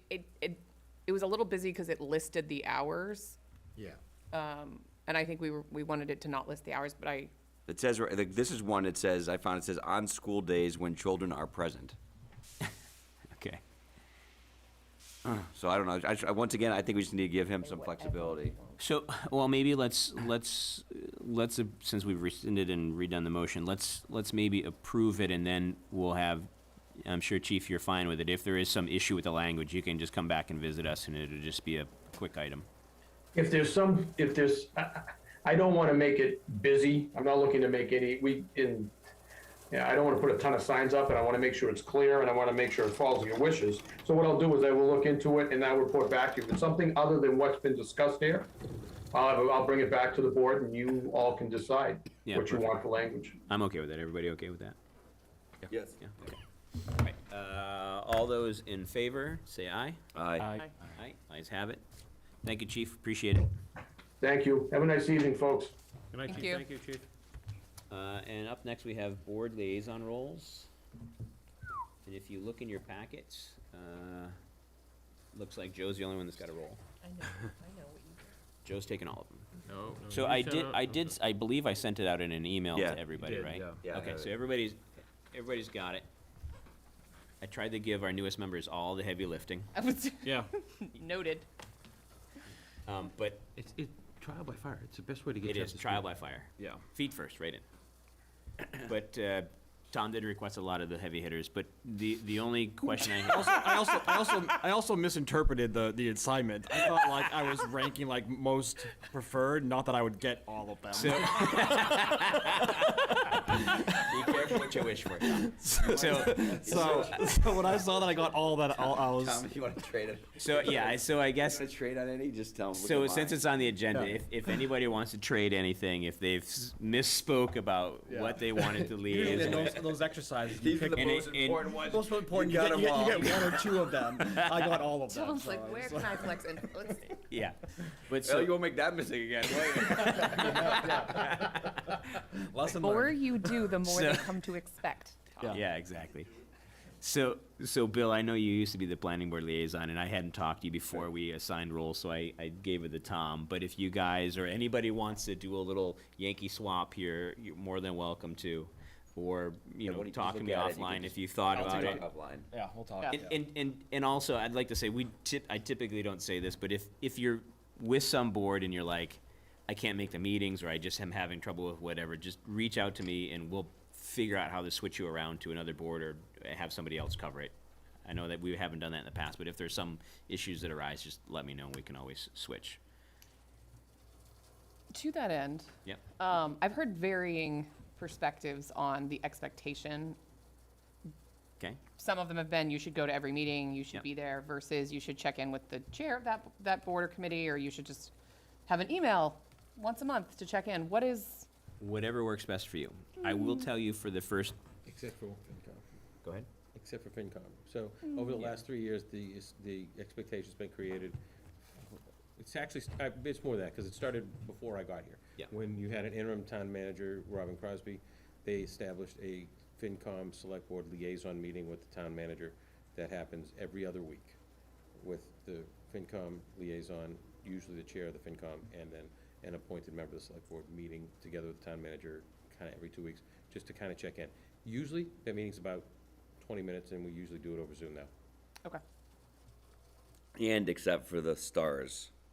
When you're a Yes. voting member. Right, so if you're on the Affordable Housing Trust, the CPC, what else is a voting? Human member? Rights Commission. Human Rights Commission, Master plan Master Plan, and there's one, and veteran services. right, in Veteran Services, you're a Veteran- voting no, member. Veteran But that's, Services is me. Joe's taken that now. Used to be a Veteran board Services member, me. but now that's Joe. Yeah. So if you are one of those kind of asterisk boards, you are expected to be at the meetings and vote, make decisions. But as far as kind of responsibilities with it, I mean, for the first handful of years I was on the board, I went to every meeting. Well, pin a was just rose a- on your nose. Yes. Yeah. But you don't have to do that. And what I've learned over the years is And that was you before can- Zoom. Right. That was before Zoom. So what I would recommend is that you go to a few meetings to start, so that you get to meet the board members and talk to the chair and introduce yourself and establish some kind of relationship. And then, from then on, you could go to the meetings, you can watch the meetings, you could call the chair, email the chair afterwards, build a relationship with them, and just say, hey, what happened in the meeting? Give me the high-level stuff. Okay. And then you just report back to us at the, whatever meeting is next. So it can make it as much as you want to, but don't make it nothing. No. And And some of the boards meet a lot more infrequently, like I'm the liaison of the Capcom, and they don't really kick up until in the fall and the winter time. Cultural Council meets like twice when they do the grants. And other committees like Planning Board and Zoning and Concom, they have more regular meeting schedules. That's fine. I'm happy to go. I guess I just there's didn't no know expectation what or the, really responsibility with it, There's other than always- just getting some information from them and reporting back to us. reporting back to us. So.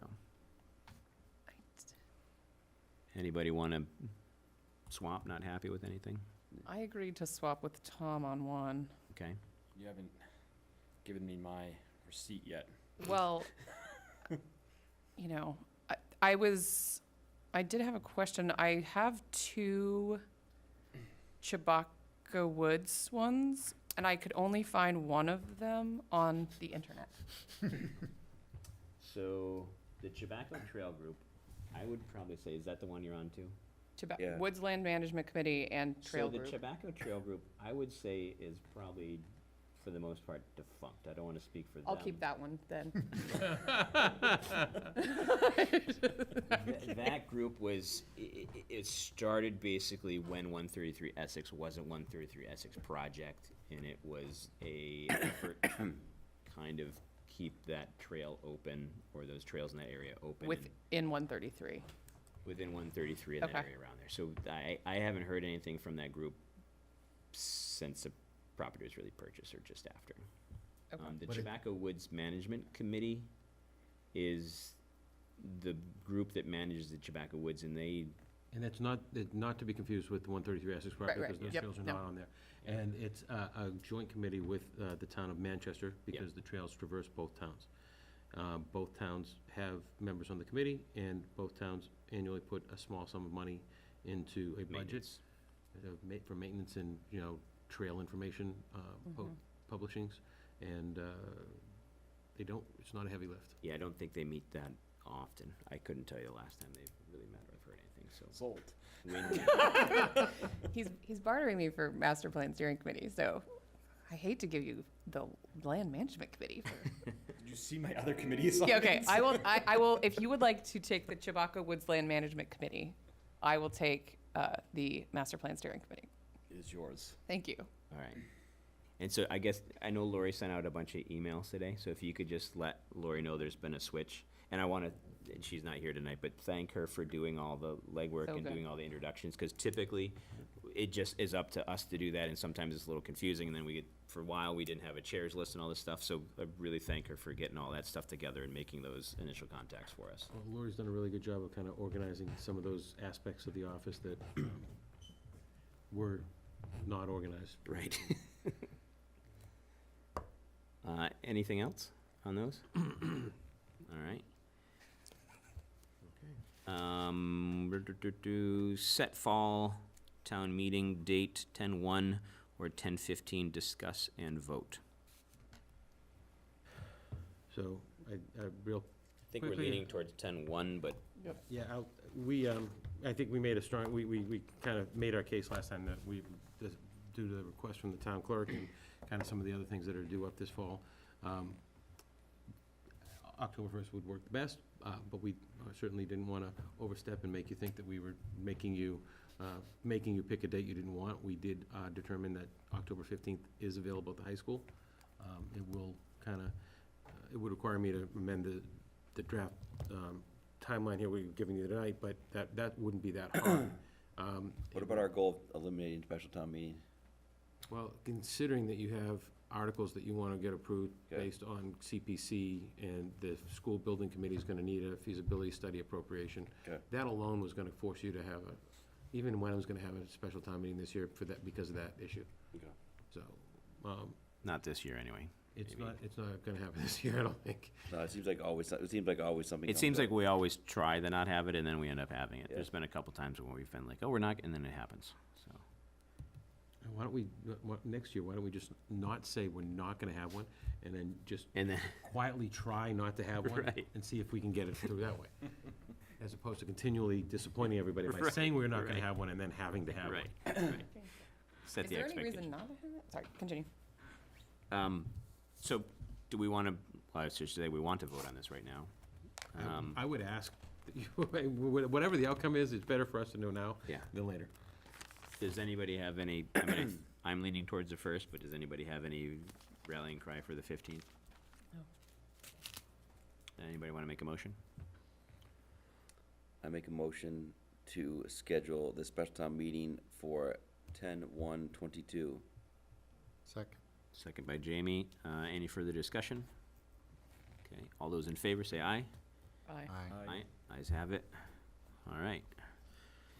And then, the last thing on the agenda is just to review, just to give to you for your edification, some of these dates will likely change between now and then. These are all of the major committee meetings that will have to, meetings and hearings, that will have to happen in order for various articles to get onto the warrant for the special town meeting. As I said, there may be some changes, and I believe the select board meeting on the 18th, you're probably gonna have to have a joint committee meeting with the Community Preservation Committee as well, because you have to do that annually. We're open to feedback. If there are things on here you see that you want us to move, if you want to make recommendations for specific joint meetings, we always usually do at least one or two joint meetings with the Finance and Advisory Committee prior to an STM to kind of approve final languages and things like that. So if you want to look at this calendar and recommend to us a date, otherwise we'll try to make a recommendation to you and the FinCom. We're open to that kind of feedback. And I'm sorry, you said currently we don't have any joint scheduled. It's just kind of we're No. ad hoc when we get closer to that, maybe? Yeah, I think that, I haven't been to Finance and Advisory, their regular meetings for a couple, since town meeting, so, I didn't want to speak without having a chance to talk to them. They're usually pretty, flexible. They're usually pretty accommodating, so. All right,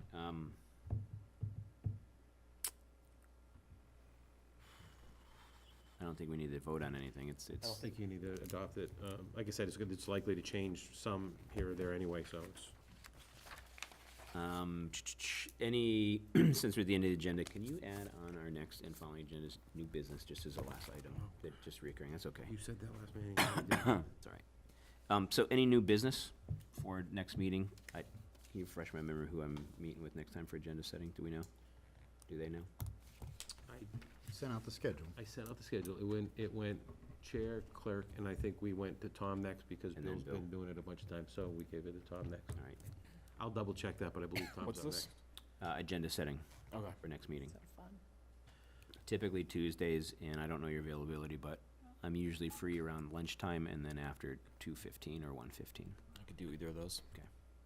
Tuesdays are, we can kind of coordinate when we get a little bit closer to that. All right, I had, for new business, Town Hall. Reopen that, and I would add to that the, Gordon lease.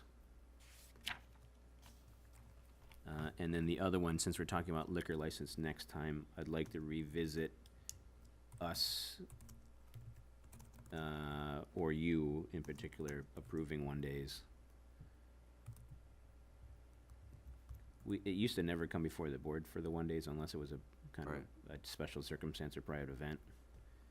You know, I'll check the board's pulse on it, I guess, when we talk about it, but if it's something that Joe can just handle, if there's some kind of concern about it, he can bring it up to us, but other than that, it's just kind of, it's back to my grub talk. Do we really need to have it? But with the grubs, I guess we do have to talk about. I'm gonna keep mentioning that as much as I can tonight.